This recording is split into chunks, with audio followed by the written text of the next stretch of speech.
Patrice O'Neill in studio. Good morning. From Web Junk 20. Hello. From the hit show. I can't deny it. The hit VH1 show, Web Junk 20. It's Patrice O'Neill. Good morning. I enjoy Web Junk, Opie. I enjoy it. It's just I can't accept. Anytime I get happy and try to embrace something, anytime I get comfortable, it's over. Yeah, doesn't that seem the way it is? You gotta, like, keep yourself in check. You ever have an internal dialogue with yourself, like you're someone else, and tell yourself to shut up? Like, I'm constantly going like, all right, this happens, and then, you know, we do this, and then I go, shut the fuck up. Because if you talk about it, you're going to jinx the shit out of it. All the time. That's why people go, hey, Web Junk. I go, you know, it's not like, fuck it, who gives a shit? It's more like, listen, don't ask me about it. Do you know it's just a volatile motherfucking thing? Right. You in and then you out, motherfucker. Don't ask. That's not the point, though. Just before we went on air, I said, I was talking about Web Junk 20, and Patrice was like, look, man, I've been doing this, a third of my life? This entertainment thing, and he's like, it's a paycheck. I'm like, you are such a liar. There's a part of Patrice O'Neill that is proud that he's on doing Web Junk 20. All of me is proud, but that part of me, part when I go, it's just it's like it's a way of staying humble in my own mind. It's a defense mechanism. It's a defense mechanism because it's like comfort zone. It's never good for me. It just never worked. I would love to be sitting down and go, delicious. Yeah. But it's not going to happen, so I just told you know what sticks in my mind? And I cannot get it out every time I start feeling comfortable in a situation and happy with the way things are going and things are going so well and stuff. It's one instance back in the Comedy Connection up in Boston, seeing John Valby. And we were talking about somebody that had fucked up. And he asked me how things were going and with the show up there, and I was like, it's fantastic, it's great, couldn't be better, we're having so much fun and stuff. and he goes, remember, pride goeth before the fall. Like don't be too fucking hip on yourself, and don't be so happy with the way things are going and proud of what you're doing, because that comes right before the fall. And I blew him off like, fucking sing your whiskey drinking bitch fucking song with your piano and shut the fuck up. Fuck you! Yeah. And within a week or something, that's why I'm laughing, cause we were fired from our fucking jobs up there. John Valby was one of the last things we did. And all I kept thinking was, pride goes before the fall. Pride goes, motherfucker. I was telling him how mantra. Good everything was going, and then since that day, that sticks in my mind. Anytime someone says, "How are things going with work?" You know, you go in, you do, you leave. That's what I do when I get on planes. I stay nervous because I think I'm supposed to. Like, I can't don't just go, get to the point like dig it, man. I'm on a plane. Hey, everybody. Excuse me, stewardess. Yeah. I'm always like, no, ma'am, I don't want anything to drink because it could fuck with the weight of the plane if you pour me a bottle of... all my wits about me if I need to open that emergency door, and I don't need to be the drunk guy. And then you see the guys that do like the Washington and New York shuttle every day. They just get down, hurrah, And open in the New York Times.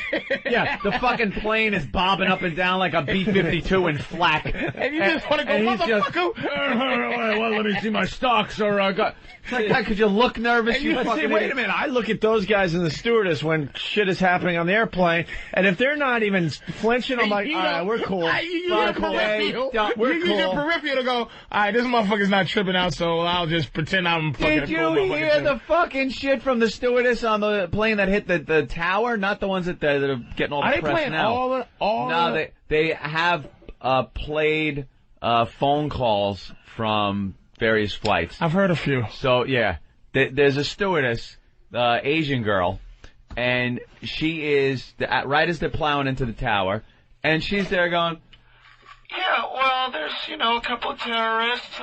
Count about the 4 of them as I could see here in first class. We got 2 dead people. That calm as shit, this woman. That is why. Oh, shut up. Shut up. That's one of the reasons. Now you're taking my only thing that keeps me from going crazy on planes away from me. You're telling me the stewardess is going to be like that no matter what? Yes. No, that's what I'm saying. Great. No.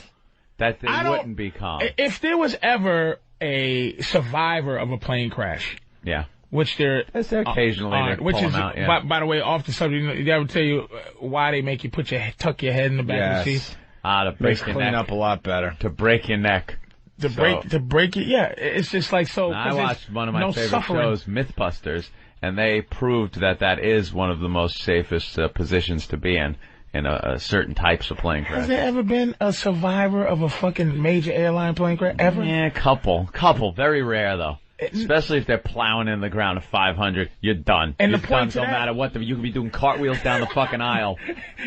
The point to that question is, how would you ever know how cool a stewardess would be if the plane's going down? Yeah. If she's like, she's running up and down the aisle like, you motherfuckers do what you need to do. Yeah. Or the bitch jump out the window with a parachute. Good luck! There's a case of a stewardess. Yeah. Bye-bye. There's a case of a stewardess years ago. She was in her jump seat at the back of the plane when it crashed. The tail section of the plane cracked off with her in it. She lived. The whole rest of the plane, kaboom! Get the hell out of here. Sole survivor. Man. Strapped into her little jump seat in the back of the plane. Anyway. I don't believe she would be that cool, man. Yeah. I just have feelings about 9/11 and some of that shit that's coming out now is really bugging me. We're going to get into that in 1 second here. Yeah. I don't want to lose Mark in Jersey. Mark, what's up? Good morning, guys. Hey, Mark. I was listening to Twitchell. Like, when you listen to him on the radio, the shit that he says and he's doing in the background, it's so friggin' funny, you know? But then I went to Foundry and I watched the video of him, and it's, like, so painful to see him do that. I almost can't, listen to him anymore. You know what I mean? He's cool with the whole thing. The video is hilarious. Oh, I feel so bad. He was slapping himself so much. I mean, I was dying. I felt really bad for him. Well, why does it say on the phone line here that you thought it was hilarious? I think, when I listen to him, it's great. It's funny as can be. But it's So on the radio, it's really funny. If you see the video, it's very sad. It's sad to watch. Oh, man, I think it's even funnier. I don't know, man. Oh, when he's slapping himself with the pudding. Those videos are up there, Steve? Yeah, that is, they just went up, and other websites are starting to pick up on him now. By far one of the funniest things that's ever gone down in the studio is him slapping the shit out of himself with pudding and pubes and honey and frosting and ketchup all over his hands. What website has picked it up? The first one to pick it up was GorillaMask.net. Nice. I mean, that's a real popular site. They just picked up on it, and it's right at the top of their site. Maybe WebJunk 20 will pick it up. Oh, sure. Maybe WebJunk 20 we have a guy with a fucking neurological problem, and we want to It'd be exploit wonderful, him. but they couldn't even do the narcoleptic dog as good as it could. It's just, they get a little... They wouldn't do Tattoo when Tattoo was singing his song. They barely wanted to do that. Patrice, the show's about fun. Yeah. It's not about tragedy. I would love to do fucking Twitchels on fucking WebJunk just to talk about his Tourette. Just the tragic shit. Why hasn't someone done like extreme WebJunk? Where it's the guy shooting himself in the head, Arba Dwyer, and like some that kid hanging out the back door of the car trying to scare the guys on the bicycles and smacking his head on the bumper. I can't believe that guy survived. All that shit. Give it time. Somebody will put it on. Max X WebJunk. Right. This guy has a problem when he's trying to scare some people on bicycles. Ouch, that's gotta hurt. WebJunk Extreme. Max X. That's one of the best shows out, though, man. But the guy describing it has no sense of, like, any sorrow or... Now, I understand a lot of the shit's funny. There goes his eye. Yeah, exactly. There are shootouts, and it's like, ow, that cop took a bullet to the chest. That's gonna hurt. It's like, this one leaves 5 people dead in the streets. They should have known to stay out of the way from a fucking snowmobile with wings on it. And just, like, people are dying in it and burning. His friends try to roll him around and put the flames out. He suffered 3rd-degree burns. Ow, that's gotta hurt. Next on WebJunk 20. Or fucking Max X, WebJunk X. Hey, there it is at the top of the page on Gorilla Mask. Gorilla Mask what? .net.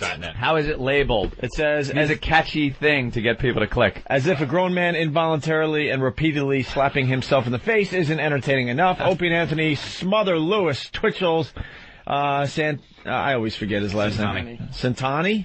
Santani or Santani? Santani's hands with honey, ketchup, frosting, pudding, eggs, pubes, and more. Click here.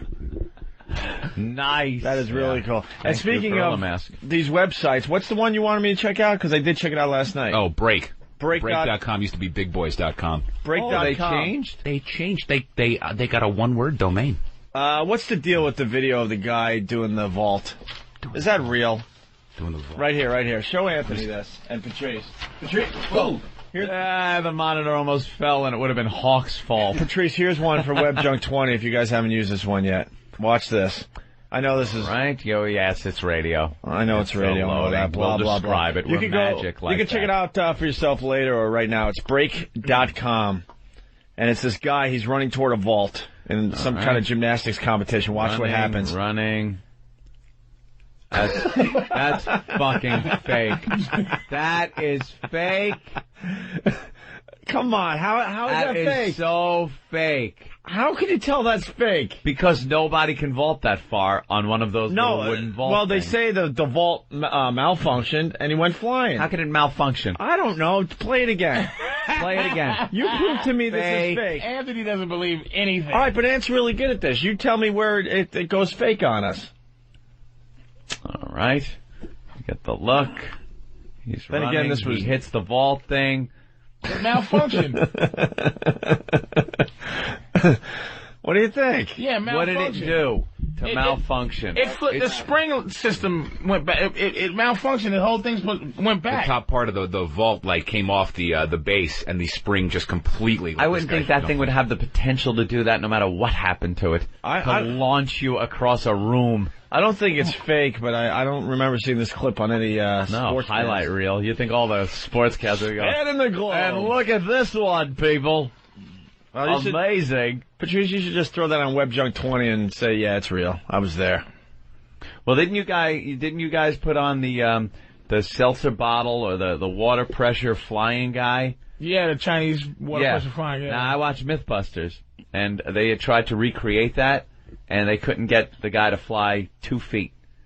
It didn't fly. First, they're not Chinese. You know how them motherfuckers are. They're just better than us. Chinese are good at faking videos, is what it seems to be. They're pretty goddamn good at that faking video shit. CGI. They got a bunch of George Rucuses over there. Hey, we got more Industrial rights and magic. We got more info on that. Matt in Connecticut. Matt. Hey, what's up, guys? Hey, man. Yeah, as far as I know, well, if you listen to the end, they say that it's like a commercial for something. Yeah, some of these things they try to pull off like real, and they're commercials, like people crossing the street and getting nailed by cars, and you can tell at the last minute, it's a Three Stooges dummy in front of it. Yeah. But did you listen at the end? I think they had like a guy with a toolbox, and he pushed the toolbox away. So you think that was just done for a commercial? Yeah, no, it definitely was. Like he was the guy that was supposed to fix it, or he was sabotaging it or something, and he just messed up because he's lazy. I can't remember what it was for. I can't even tell. Okay. All right. Thank you, sir. Yeah, see you guys later. All right, let's go to Doug in New York. Doug, what's up? I just wanted to thank you guys. I get into work every morning. The first thing I do is get on break.com and check out my daily fix of porn. As soon as you mentioned, the whole website just Oh, really? Sorry about that. That's one of those. Try to be more considerate of your loyal listeners, okay? All right, thanks, man. It's one of the bad parts of having what they call an audience, dude. Thank God when we mention websites, they crash. No kidding. I remember for a while we'd mention it, and the counter would go down. Actually, see how could that possibly happen? We would watch it click up maybe 4 or 5 hits. Hey, 5 people went on the site. All right, we got power in this business. Wow, look at us. We're power brokers. Cody in Indiana. Hey, morning, fellas. Good morning, Morning. I heard you guys touch a few times on the R. Bud Dwyer video, and maybe a couple days before the first time I heard you say something was the first time I saw it. And this guy is the most selfish fucking motherfucker and saddest dude I've ever seen. Yeah, you gotta agree with him. Himself in the face gotta agree with him, hard Mikey. that it messes up his hair. Yeah, his hair flies off his head. Cody, have you ever seen the rap video they made out of that? No, I haven't. Fantastic. I gotta get my buddy Buzzy to maybe mail me a copy. He still has it. I've heard you guys talk about it, and I've never, you've talked about it in passing, but never heard what you think about, stuff like that as far as it affecting the things that you've seen and stuff like that. I can't watch it. Yeah, me either. It's really, really disturbing to me. I could watch the rap video that was made out of it.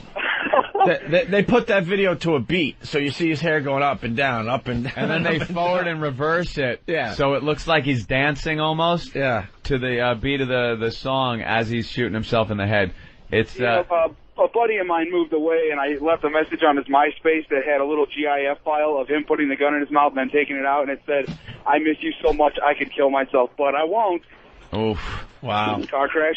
A little bit. That clip, things like the Ogreish, you go Ogreish. I know Jimmy likes going there. Ben loves that thing. Ben loves it. I can't watch that. I'll watch any form of pornography you want to show me. I will watch it. Girl, horse. Guy, horse. I don't care. Guy, chicken. I don't care what kind of sick, deranged sex is going on. Because you believe in death now, that's why. I could watch a beheading like it was, and eat potato chips when I was younger, man. No, even as a kid, things like that disturb me. My parents, in all their infinite fucking wisdom, back in, I guess, 1967, or whatever the hell it was, 68, decided to take me to the drive-in to go see Bonnie and Clyde with Warren Beatty. Mm-hmm. And I was, how old was I, 6 years old, something like that? And I'm watching it, and I thought it was kind of cool movie, gangster thing, a little gross and stuff. But at the end, when Bonnie and Clyde just get mowed down, and that's so fake. Though. I know, but dude, at the time, for six, fake I get now. For you're a 6-year-old kid. It's like 1968, so you know. And this was before Star Wars, when that explains those eyes. You're not used to seeing, yeah. He's a fucking pussy. I didn't know Anthony was not used to seeing that shit. Anthony's a puss. We had gone to Arby's before the theater or the movies, because the Comac Drive-In that used to be there. There was an Arby's across there, and I just loaded up on Arby's. Have my little puppy belly all full, and I'm watching, and then there it is, Warren Beatty and what's her name? Faye Dunaway. Get out of the car. The little birds go out of the bushes where the gunmen are, and then Clyde looks over at Bonnie. They look at each other like, we're fucked. Here it comes. And just machine gun fire. Their eyes getting shot out, blood. I fucking went. I threw my Arby's up all over my father's car, all over the Rambler. It takes. Every year you learn, you put the Anthony puzzle together. Here's the new part of the puzzle. This is why, during his explanation, you can see why Anthony's a hopeless romantic. That's why he's very monogamous. You're right. He's romantic because that part of that story was they looked into each other's eyes. Right. And that's what he pictures for him and his woman, that something goes down and they just both go out in a blaze of fucking glory. You're a romantic, you're a utopian, you're an ass. You just hope the world was better. How do you do this show, Dave? I know Anthony goes home and cries and prays to God that God knows it's just, hey, God, thank you. I only do this for money. Like, Opie really enjoys destroying a life. He'll talk about it later like, dude, I thought it was funny when he had pubic hair in his face and his mother called in and was crying. It was hilarious. Anthony's like, when they looked into each other's eyes and it was, I'm thinking, did you cry on the slap scene in Jaws? when the lady came over and go, you knew it was a shark? The little Kittner boy. Did you hear that explanation about the movie? Not only did I hear it, I saw his eyes. They watered up. They're starting to blink a little too long. Like Puss in Boots from Shrek 2. Is that adorable? Anthony has feelings. They looked at. Did you catch that? They looked at. Yes. That was the part that made him throw up. Is the love that was destroyed. It was metaphoric. It was because they just saw like, oh fuck, we've been through all this shit. How'd you feel about the shooting scene, the Sunny scene at the toll booth? Did you throw up? No, I was older. I was older by then. Didn't see it in the movie theater. Really? But that didn't really get to me. Why? It was worse. When I watched fucking Sonny get cut it's down, just fucking he Sonny's starts a to prick. scream. They shoot him so much. That is one of the most realistic gun scenes I've ever fucking seen. That is horrific. Where he just gets shot to the point where he goes, "Stop killing me!" I'm dead, all right? Dying. I just haven't fallen down yet. I saw Bonnie and Clyde. They had the fake Tommy gun movement. Yeah. And the thing that pained you was the love that was destroyed. Maybe that was it. I didn't even realize it until you're saying it. You just told everybody. Maybe. You know, You really have feelings. Sometimes I leave this place and I go, all right, we may have destroyed a life, but think of the joy we have given to so many people. He always makes deals with himself. I'm constantly having an internal monologue, spiritual deals with yourself myself, to say it's not so bad. It really bothers him, some of the things he did. But that was my angle with my dad, because my dad would call me out on stuff that we did on this show. I'm like, but Dad, there's a lot of people that are commuting, and we're just entertaining them, and they have miserable lives, and they found enjoyment in that. So maybe I hurt one person, but I made thousands of people very happy that day. Happy. One person had to be sacrificed. That's how I had to explain it to my dad, because he was like, "What is wrong?" Do you ever feel bad? Has there ever been a time you went home and went, fuck? Not fuck, we might get fired. Right, there's been plenty of those. And I'll tell you one thing, Patrice, was that? Now that you bring that up quickly, that overrides any feeling bad. The, oh fuck, we fucked up, we might get fired. Override. That is an override in my head. I could give a flying fuck. The eyes go away, the fucking feelings, all goes down the shitter We know. when I think my fucking job is on the line. The fired. Right. We know fired. Top priority. Supersedes everybody. And then you probably qualify to fire like, hey man, you know, Steve-O and E-Rock gotta eat too, baby. We responsible for the lives to make you feel better. But has there ever been a moral one where you just went, that... Wasn't there one thing that, like, in the studio, and we decided, like, oh my God, there was one thing... Patty? Nothing? I think it was... Nah. Was it the crying midget? The midget we made get naked, and she started crying? That was close. We made the midget... That was a close one. I'll be honest. But now somebody... But within an hour after the show, I was eating a steak somewhere and drinking some wine or whatever, going, wow, that was a great show Lenny today. Clark wanted... Was it Lenny? Yes. Yeah, it was a porn midget, wasn't it? Lenny Clark wanted a naked midget. Opie knows the story because he knows everything that has ever happened. He's a walking fucking library. Honestly, I don't know if Lenny Clark was involved, but I know the story was something like this. There was a midget, and she was trying to become a stripper. She wasn't in porn yet. Oh, right. You're talking about the porn midget that was really cool. So we interviewed her as well. But no, I think I know the one you're talking about. This girl was from Long Island or Queens or something, and she called Steve or somebody and said, "Look, I'm a midget," because we were talking about getting midgets on the show a long time ago, and she wanted to be a stripper. And we're like, "Have you ever stripped before?" She goes, "No, I haven't done anything, but I wanted to maybe give this a try." All right, we'll set it up where we're it's like a strip well, why club. don't you strip for us for the first time? So she comes in, and she's such a little thing that she's standing right on the console in front of us. We're all kind of just looking up at this midget. Not only that, this console wasn't like it is in here. You see, we got a lot of headroom. There were a lot of, like, electronic shelving and stuff over our heads. So she was the only human being, and I use that term loosely, that was able to stand up, completely stand up between this shelving and stuff, it made it hysterical that she fit in there. She was so short. And she's standing up on the console, and we're all watching. We put on some, Motley Crue or some fucking cliche strip club music and get her dancing. And we start, like, telling her to take her clothes off. And you can tell she's pretty reluctant. She doesn't really want to do it. And she starts undressing. Yeah. I guess she got her top off. Yeah, and she realized this is just not for her. This was a bad idea. But at this point, we've been whipped up into a frenzy, and, So she just kind of was, her eyes went blank, Patrice. Yeah. They just went to another place. A whole nother land. The land of Oz.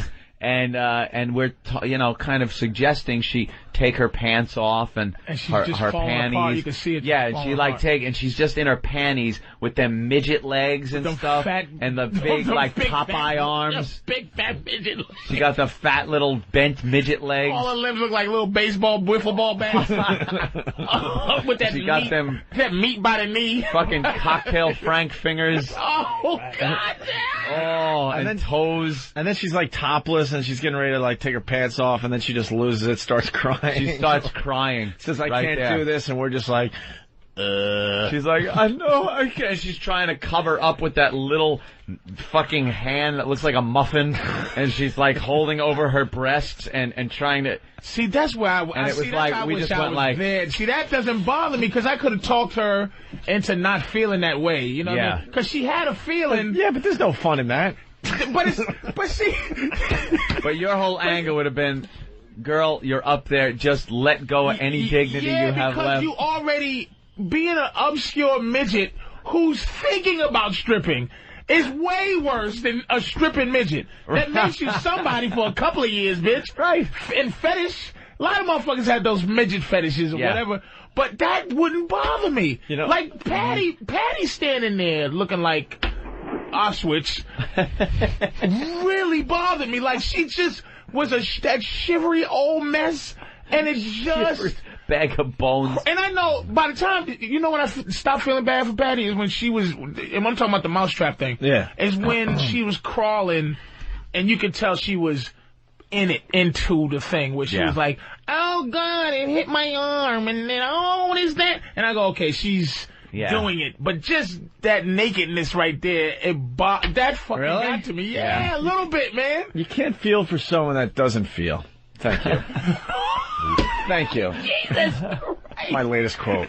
I know there was one. I know there was one thing. How do you feel for someone that doesn't feel? See, Opie, whatever he made a deal with, whatever force he has made a deal with. See, he'll never get fired from radio. He'll always have a job in radio. He'll get fired for 2 years. It's like, you're like, whatever. It's just a funny, whoever he made the deal with just was like, oh man, I'm joking. You guys get another job. Like, that's what XM is. I'm fucking with you guys, man. Just fuck with you. You got a job. It's like, it's like when how motherfuckers say the genie, when you make a wish for a genie, and they go, I want to have a big dick. And then the genie, if he's an asshole, he'll just make your whole body a dick. Big dick, with some eyes on it. Never works. It's like, whoever made the Opie made, he's comfortable with the deal he made. He said, fuck it. Right? Opie's the only guy comfy with the deal. You're not comfy with the deal. I have my own ways of justifying what I do, but I will never share that with anybody. I swear to God. You know what? You ever see fucking Golden Child? Mm-hmm. My explanation. He goes into a room and it turns into hell. Patrice. He sits on top of a little mountain. And it's like, I'll be right back, baby. He sits on a mountain and it goes. And motherfucker goes, Opie, what happened today? Hey man, we made a bitch get naked and mousetraps. Oh, nigga, please. Don't worry about it, man. Shit, I did shit. My explanation, Patrice. My explanation is so easy. Oh, so easy. And you go, wow, that makes a lot of sense. Go ahead. I'll never say it. Oh man, what's wrong with you, man? What the fuck now is you wrong got with you? it. That would take Would you down. even allow anybody else to do that? That would take down all 4 walls. Then the ceiling hits us in the head. That's right. Done. Fair enough. But I'm telling you right now, it is the easiest explanation to this whole thing. Is it a paragraph? Is it a saying? Is it some spiritual thing, or is it just It's just very simple. It's not. It's beyond simple. Is it something easy like fuck it? Fuck it. It's beyond simple. Let's go to Mike. Oh, Mike. I know what it is. What? Opens up the bank book. Yeah. Oh, he buy. Let me just get online and check my balance. All right. Let's see. All is right with the world, motherfucker. Let's see. I'm starting to feel bad about myself. Let's check the bank account in Erie, Pennsylvania. Check this one. Which account will I check today? Let me spin the wheel. All right, I'll check that corporate account. I know you have. Is it all worth it? Things in your head. I'll be completely honest with you. There are times and there have been situations And I can't remember. There's like one Stop that me playing, and Anthony. It's so bad it went out of your head. You can, but Anthony is. That's why he stays in his house. The world. Let me tell you, motherfucker. Anthony stays in his house. It's coming together after 17 years. Mm-hmm. It's because the world, the weight of the world. Mm-hmm. You don't watch a lot of news either, do you? No, I watch a lot of news.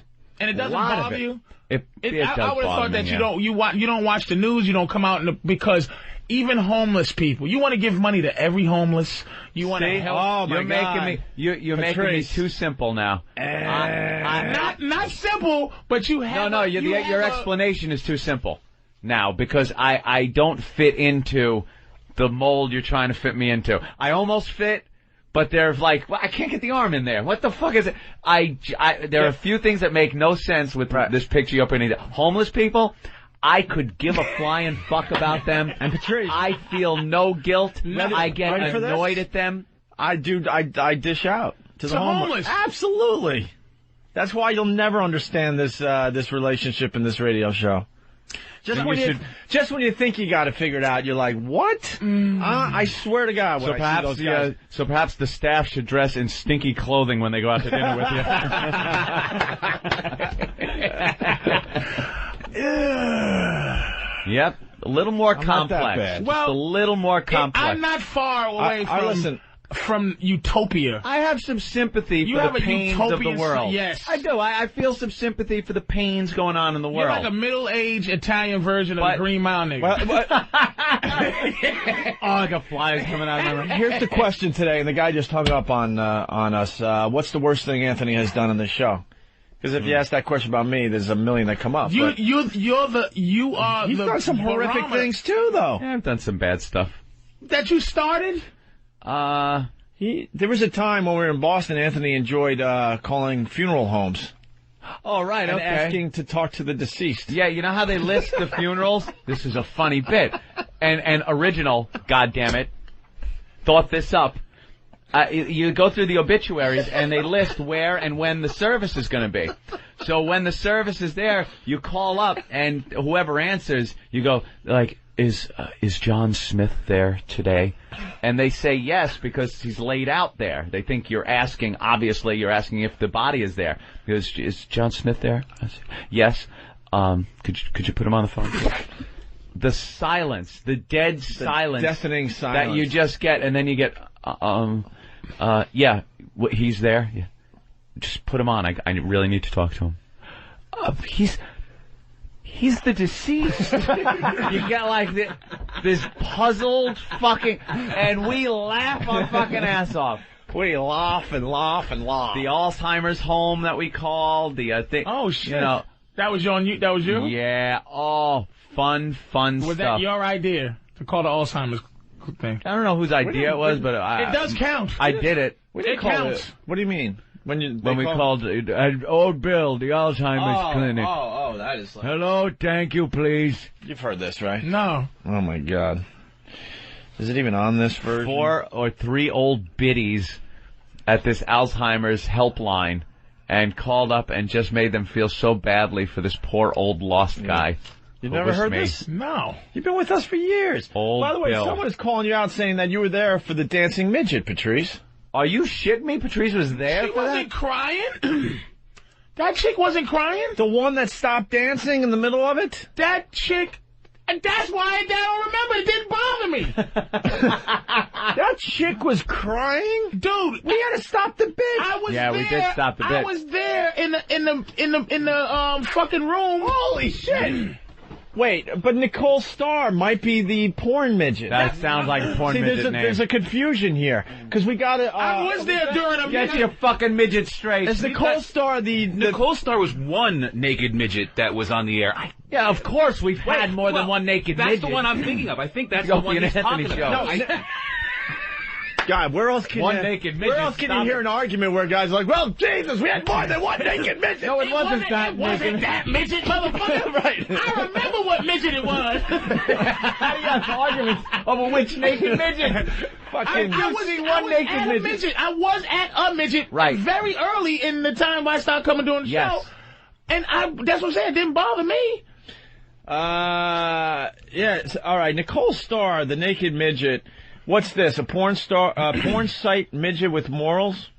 I don't get it. There's 1,000 pictures of this chick without her pants on, yet she gets all nervous around us. Yeah, that's the chick that is an actual porn star midget. Yeah. We're talking about a girl that wanted to get into stripping. I wasn't there. We brought her in. Midget. I wasn't there. We brought her in off the street. She awkwardly started taking her clothes off and then just lost it. I wasn't there. Started crying. And someone is saying that Colin Hanks was there.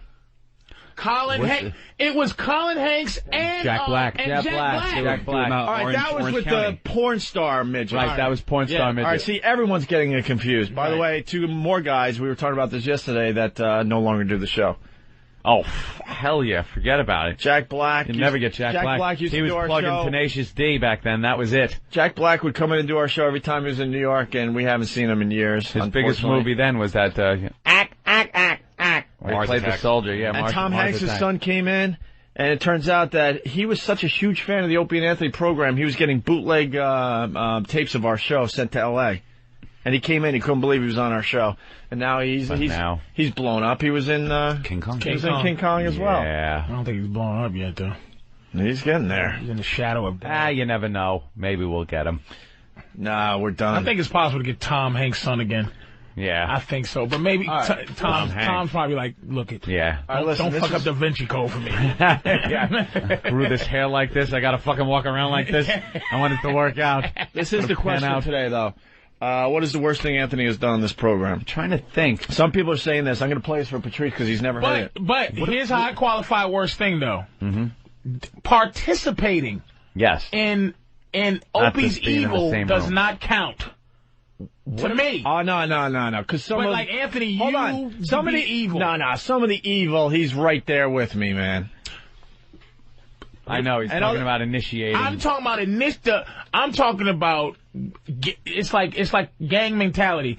It's like Opie might be the first one to hit Rodney King with the thing, and Anthony's like, all right, fuck it, I'll hit him in his kneecap. I'd rather use the Reginald Denny explanation on this one. Yeah, what if the one guy hits him with the fucking brick, and then the other guy came in and kicked? You're the dancer. Please let me. I'm the dancer. I want to know, because every interview, Opie's the guy that laid the brick over his head. Every fucking interview. Sorry, Steve. Every interview. Opie's, the bad guy. You're never an antagonist. I've never seen you unless somebody's like really a dick. Right, but that's the way. That's the way it works. What about Anthony? Thank you. God damn it! Thank you, Dirk from Massachusetts. Anthony, the faith healer. Say no more. Okay, that was pretty bad. All right. The only time we almost got killed. That was at a live appearance. The only time we almost started a riot was because of him. Wheelchair Fred. My shit is never drunk. My shit has never caused a riot. My shit has never caused things to be thrown at us. I got all caught up in the moment.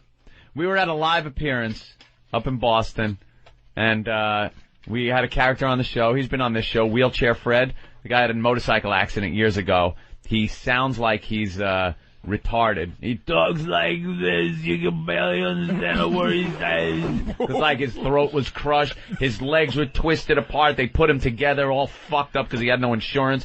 And he's in a wheelchair. Matter of fact, when we go to break, Derek, find the bit Wheelchair Fred taking a little dildo up his yeah, that's always a fun one. Gives you a little insight on Wheelchair Fred. He did it on the XM show. He was so desperate. We got him. This is what I love. Yeah. I love this shit. We got him naked on the phone. He staggered to his bathtub with a dildo, and he did himself with a dildo because he needs sex so bad. He's so horny. We'll play the viral promo. Whatever that has that as we go to break. So we were doing an appearance. We used to do a lot of these things in Boston, and the place is packed. We'd go up there and give away shirts and shit, and have people come up and show us your fucking weirdest scar for this fucking bit of shit from the radio station, the typical stuff. And Wheelchair Fred was there, so we brought him up on stage. And now I had seen Wheelchair Fred. He didn't have spinal cord damage, so it wasn't like he was paralyzed. His legs were just so fucked up that he couldn't walk, so he was in a wheelchair. But I had seen him at the station get out of his chair and steady himself on the console and kind of shaky leg, but he took his hands away and he'd be standing. So I thought it would be great. Holy crap. Yeah. Trying to make yourself feel good. No. You can't even. That was my. You can't even record how long he was standing without his hands. Oh, it believe was me, like I'm it was not like trying this. to say. No hands. What'd you say? You couldn't even record. No recorder that can record as fast as he fell. 20 zeros and then a 1. That's how long he could stand. But the fractions don't go that low. But, I had a few in me. So I get this idea. 0. Now, the people didn't know this. A lot of people thought Fred was paralyzed. So I get this idea. He was a known... Yeah. Like radio figure on the show, known to be paralyzed. Wheelchair Fred, thought to be completely paralyzed. Thought to be paralyzed. A lot of people misunderstood. It wasn't just his, fucked up legs. They thought he was paralyzed. Christopher Reeve paralyzed. Oh my goodness. So I think I get drinking some beers with the excitement's on stage. We bring Wheelchair Fred up. He gets a huge ovation because people loved him. And I get this idea. And he's wheeling. Yeah, they wheel him up on stage. The crowd has to lift the wheelchair up and place it on the stage. Yeah, they lifted him up the onto front. the stage. So he's like crowd surfing in his wheelchair for a little while. Yep. And they put him up on stage. Now I'm thinking to myself, this would look really cool because I've seen him stand up. If I do a faith healer thing and get this crowd whipped up and he stands, they're going to think I'm fucking Jesus Christ. So I'm going, Fred, you want to get out of that chair? You want to get out of that chair? The crowd just goes with it. And he's going, yes, I want to get out of the chair. He just goes right with you. Oh, yeah. Falls right into it. I'm like, Fred. He goes right with you. And I slam my hand on his head, and I'm like, Fred, feel the power of Jesus Christ flowing through your body. I feel it. And the crowd is losing it. I feel Jesus. People crying. Dude, they were freaking out. And his arms now grabbed his armrest on his chair and start shaking. His legs are shaking. And every inch he moved out of that chair, the frenzy in this crowd was unfucking believable. I got to the point where I actually felt like I was channeling Jesus Christ. What kind of frenzy? Like they're going like the average, like, whoa. Dude, you've been to our wide-eyed. But was it like wide-eyed amazement? God. They thought this motherfucker was paralyzed, like couldn't move, and I'm here holding his head. He's shaking, and now his legs are working. He's getting himself out of the fucking chair. Wait a minute. And the crowd's going nuts, and so Anthony's going nuts because the crowd's going nuts. But is it like Opie and Anthony crowd nuts, or is it like, holy shit? It's like both. Church nuts. It's like both. It turned into like you heard gasping. Like, oh my God, Fred, go! Everyone got caught up in the excitement of the everyone, especially me. Wait a minute, this might just happen. And you were just going bananas. I'm going up. I like, Fred, you don't need this chair anymore. Feel the power of Christ. I feel it. I feel Jesus. So he starts getting up. He's holding on to the chair. And now he's up. But he's standing. But he's holding on to the chair. And again, the crowd just going crazy. So I'm like, all right, Fred, let go and walk. And we pulled the chair away, actually. And we kind of... We're like, well, you don't need that chair anymore. Now walk to the microphone. And he lets go of the chair. We pull it away. He shakes. He wobbles a little. He goes to take a step and falls flat on his face. Well, no, wait. You're missing one detail, though. He's very close to the microphone that the lead singer is going to use, right? With the mic stand? Right. So he has no wheelchair. And this all took place in less than a second, by the way. He has no wheelchair. And he realizes, oh shit, I'm in trouble, and grabs the mic stand that the lead singer's going to use, thinking, he could use that to support himself. It's not connected to anything. He goes down you just heard like the mic falling and him and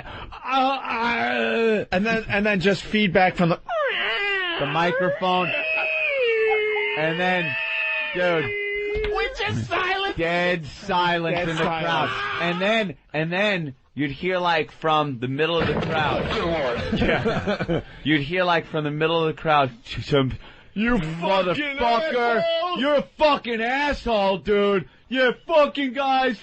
You motherfucking cucks. And at the this crowd point, turned in a second. Well, but I was for Jesus. real. I was Jesus. Patrice, and then we had to leave. We had to leave. Here's the deal, They too. were going to kill us. Before we did the Wheelchair Fred thing, you know, we went up there with, like, dopey DJs. Hey, welcome to blah, blah, blah, blah. And, hey, here's some CDs and T-shirts and blah. So we gave out all this crap. Like, I think the WAF ice scrapers and CDs. You didn't really establish yourself. This was a... I know we were doing pretty good. I mean, establish the evil that could... Right. Yeah, you're right. The potential evil hadn't been established. Yeah, we were there, though. So then there was dead silence. People were like, what the... They're all looking at each other like, started. What the fuck? Who the... And all of a sudden, Patrice, they started winging everything we gave out. Just gave out at the stage. AAF keychains coming back at us. Thinking like, hey, this is a joke. Hey, it's funny. Look at the fucking Wait a minute. Why didn't you fucking go... Hey, man, I tried. The aristocrats. Ta-da! But why didn't you go, I tried. It almost worked. If they thought he was paralyzed... Patrice. There was no talking. How come you didn't have Fred get you out of it? It wasn't even close to working. Did you have to wheel Fred off, too? Why didn't Reginald Denny just go, hey, I'm driving a truck through, guys. Help me out. Come on. Oh, my God, yo. Wait a minute, so... When you get hit in the face with the nice T-shirt you just gave someone... Thank you, good night. So how long from the time the guy goes, fuck you assholes, to just, like, you go, we have to get the fuck Spread out like wildfire. Well, how long? Through the crowd. Try seconds. Yeah, seconds, we knew we were in trouble. We went backstage, went out the back door, into our vehicle, and out we went. And putter down Route 9. Bye-bye. Do you remember the feedback from the next day? Like, people calling in? Well, that's where it kind of started, because some people, we told the story and thought it was fucking hysterical. Oh, yeah. So we knew we had an audience out there somewhere. Yeah, we went on there and told the story just how we had Fred on. See, because the club maybe fit, I don't know, 200 to 300 people. So it was only 300 of our listeners that actually saw how awful we really are. And then we went on the radio the next day and told it to, who knows, but they didn't call, like, those people didn't call going, you fucking... Here's another thing. It was a music station. So all the fans that came to the station events weren't just fans of Opie and Anthony. They were fans of Metallica. Okay. You know, they're fans of fucking well, it was an Alice in Chains tribute band that night. So. Alice in Chains tribute band was playing. So now it's fans of the music, not necessarily all fans of Opie and Anthony. Oh, my God. So it was just one of those situations where, And they just start throwing shit at you. Dude, talk about bombing. Yeah, we got to get out of there. Fucking hilarious. Ain't that a great moment? There was another riot that someone... And you were the fucking master and commander of that I shit. had nothing to do with that. Catalyst of evil. That's fucking horrendous. I had nothing to do with that. That was a bad one.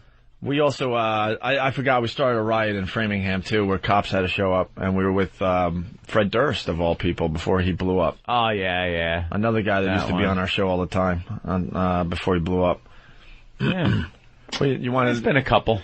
Well, that story is really classic, too. I know we're going off on some crazy tangents here, but we decide to allow our listeners to catch their own turkey for Thanksgiving. It was like catch your own turkey. There was a lot of rural kind of, wooded areas around where we were. So we decided to get this big park area and have a catch-your-own-turkey promotion for Thanksgiving. It wasn't a real park, though. It was like a wild park. Yeah, it was like a wildlife preserve. It was just a huge piece of land that they didn't really do much with there in Framingham, Patrice. Right. So we went on the air for weeks saying, hey, coming this Friday, whatever, a couple Fridays from now, whatever, we're going to have catch-your-own-turkey. So we're going to get a bunch of turkeys. We're going to distribute them through this field, and you can bring whatever you want to bring, just no guns. And, if you can catch your own turkey, you have a turkey for Thanksgiving. Right. So people, we drive up in the big rock bus. Well, the listeners called for a couple weeks leading up to the event going, can I bring a net? Yeah. Can I bring a gun? We're like, nah, you can't bring guns. No guns. Like, can I bring a baseball bat? Can I bring this? Yeah. We're like, yeah, as long. Dude, I built this thing. It's a fucking 2x4 with some nails through the fucking thing, and we're like, bring it. Just bring it. And come and kill your own fucking turkey. There's the catch. This is the catch, hence the riot. Okay. And that's what makes this a really interesting story. I was going to say provided by who? Turkey, it was all Turkey Village, USA. It was very calculated the way we presented invented it. Now, the listeners could have misunderstood. Yeah, the key to the story is we said catch your own turkey, and then we had PETA involved. They were beyond outraged. The media is like, what the hell is going on? The listeners are calling up with their homemade weapons. Can I bring an axe? Can I bring a lacrosse stick? Can I bring nets? Yes, bring it all. We don't. And we're like, we're going to have to check with management on the axe thing because, all right, no, they're saying yes. Okay, you can bring an axe. And this was actually... Just played it up for a week. And this was actually scarier than the Wheelchair Fred incident, now that I think about it. They got fucking axes. They got weapons. Yeah. So, now, pick it up, man. We drive up in this huge rock bus. It was the rock bus. It was big like motorhome. Huge. With the capability to transmit from it. It was like a rolling broadcast studio. It's a great thing, man. Big TV, PlayStation, all kinds of fun stuff in there. And we set up, raise the old boom, and start broadcasting. Now we have to make the announcement. There's hundreds of our listeners, all with crazy weapons in their hands. Crazy. And we send them out to find the turkeys. Like they're going after Frankenstein. Yeah, that's what it looked like. No joke. Pitchforks and torches. Like they're going after Frankenstein. Angry mob. And, when you do these promotions, we have all sorts of listeners. These are fucking people who think they're going out to murder their own turkey. Right. Patrice. Only people. Wait a minute. This is how fucking why I hate stupid motherfuckers. Patrice, absolutely. Under the guise of what? Like, why would you have to promote... You're going to kill turkeys, and you go, hey, kill your own turkey, keep it. Like, what, were you in charge of the land and the turkeys? These are just people that wanted to kill stuff. Right. So that's who we got a crowd of. Patrice, let me explain, though. We have a huge audience, obviously. This type of promotion got the crazy ones involved. Just people that enjoy killing small animals. These were the crazy people going, they're finally doing something for me. For us. And they showed up, hundreds of them. Hundreds. Like precursor to the pest, by the way. Yeah. Motherfuckers, the pests were born in turkey hunting. That's where you were born. Bunch of turkey killers. Turkey killers. I don't want to... Most people have figured it out by now, but I don't want to give it away yet. So we're outside the rock bus with our microphones looking cool like DJs. Hey, you guys ready to catch your own turkey? And they're all screaming and, waving their They're out there. instruments The of first destruction. should be about 50 yards away from the rock bus. You guys now go. Go, everybody. Go get your... and they're running like... Catch your own turkey. In the known, the very popular Framingham, Massachusetts turkey field. Yeah. Well, we said turkey fields of Framingham. What the fuck is this? No, that's a pheasant. Y'all don't want no fucking pheasant. We said there's turkeys out there. Turkeys.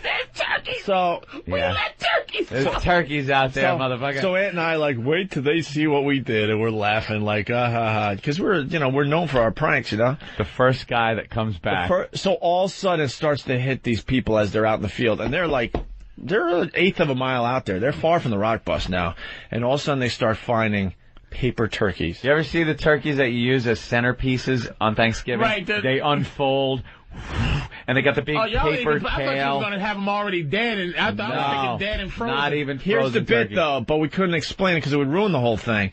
You would catch your own turkey, meaning you'd find one of these paper turkeys, you bring it back, we give you a gift certificate for a frozen turkey at whatever the food store was. But they didn't even wait to hear that shit. One guy, I remember coming back, holding this paper turkey like Sergeant Hartman was holding Private Pyle's donut. Like when he's like, what is this? He's holding it between his thumb. Yeah. Arlie Ermy holding that jelly donut between his thumb and pointer finger, and he's just holding it, and he's got like a shovel with a spike through it or some shit, and he's like, yo, dude, what the fuck is this? Dude. Hey, that's a turkey. Now you get a frozen turkey there. Fuck that. Fuck, I came here to fucking get a fucking turkey, motherfucker. He was the first guy back. Oh, boy. And then I came here to kill a turkey, is what you he didn't want a turkey. And he wanted to kill a turkey. And you understand, mob mentality and stuff? Yep. Yeah. You could feel the whole crowd completely changing. As they all start coming back from the woods. Yeah, and you feel the energy going, this is not like good. Zombies. It was Night of the Living Dead. We saw one, it's like, and then they all slowly start coming back to the rock bus, and we're like, all right, board it up. Board up the doors! Dude, no joke. We run back into the rock bus, the entire staff of AAF, right? And winter came early that year, by the way. Certainly did. So there was ice and snow all over the place. It was around Thanksgiving, so up there, that is winter. Yeah, okay. Ben, you remember this. Well, so listen. You guys were fucking geniuses. Framingham. Look, Patrice is from Massachusetts. Yeah, too. he knows Framingham. So we know. So Turkey Fields of Framingham. Don't say that, though. Who the fuck came up with this, Bruce? It was like almost on the campus of Framingham University. Yeah, we didn't say that. We just said we were going to let these turkeys loose, and you go and catch them. Meaning, there's turkeys out there, right? So yeah. So now we're in the rock bus, and we hear the first ice ball hitting the rock bus. Yeah, big chunk of ice hits the window. We're broadcasting live still, like true soldiers, man. Now they start breaking the windows with ice balls. Yeah. No, dude, this is serious. Dude, we're in the back. We'll be back right after this. Hold on, please. There were different sections of the rock bus. There was the section where the driver would be. There was the middle section, which was set up for like interviews. There was a table and a kitchen area. Then there was a instrument area where all the goods were. Is this like a school bus or a tour bus thing? It's a tour bus. Big tour bus. And then a back area, which was like usually for swag storage and fucking groupies and getting chicks naked. And Fred Durst is still with you? We interviewed him that day. To be honest with you, I'm not really sure if he was in the rock bus when the craziness started. Yeah, I think really it left before he it might have really got bad. And how many people? About 100? 100? Yeah, there were More? hundreds. Hundreds of turkey killers. And not all of them getting crazy, obviously, but enough. A good majority Breaking of the them. windows. We're in the back. And now they have these weapons too, so they start hitting the fucking rock bus with their weapons and bats, and they start and now they're shaking it back and forth. We're in the back now, under a table, You're looking at under a like table, chopping tires so you don't drive away. I know, yeah. We're in the back. You hear windows breaking as we're trying to be professional and still broadcast. Under a table, and we're screaming because we have a PA It sounded system like a too. 911 call. Don't you get it? If you have a paper turkey, you get a frozen turkey. You get the frozen turkey. Please don't the frozen turkey. Get away from the rock bus. We're gonna give you a turkey, motherfucker. And then we want the blood too, when nigga. that didn't work, it was just pure self-preservation. Move away from the rock bus or you will be arrested. You will be arrested. And then we're like, calm down. Everybody will get a prize. Just calm down. Okay, people, you've taught us a valuable lesson on hack radio, okay? And unfortunately, the cops got involved to calm everybody down. Disperse the crowd so we could drive away in a rock bus that took about $14,000 in repairs. Good times. And this was the station's pride and joy, this rock bus. Oh, It they was loved their pride and joy. And we limp it back to the station. Remember Otto used to like wash and wax it and everything? The whole station was so proud of the paint job on That it. flat tire was going clunk, clunk, clunk, clunk, clunk, clunk, clunk. The radiator pulls up. Well, another promotion done. Poof. Looked like a bus going to a Grateful Dead show. It was awful. Oh, my God. Yeah. That was where we were really learning. We were learning And our the first craft. maniac is the one that found the dude.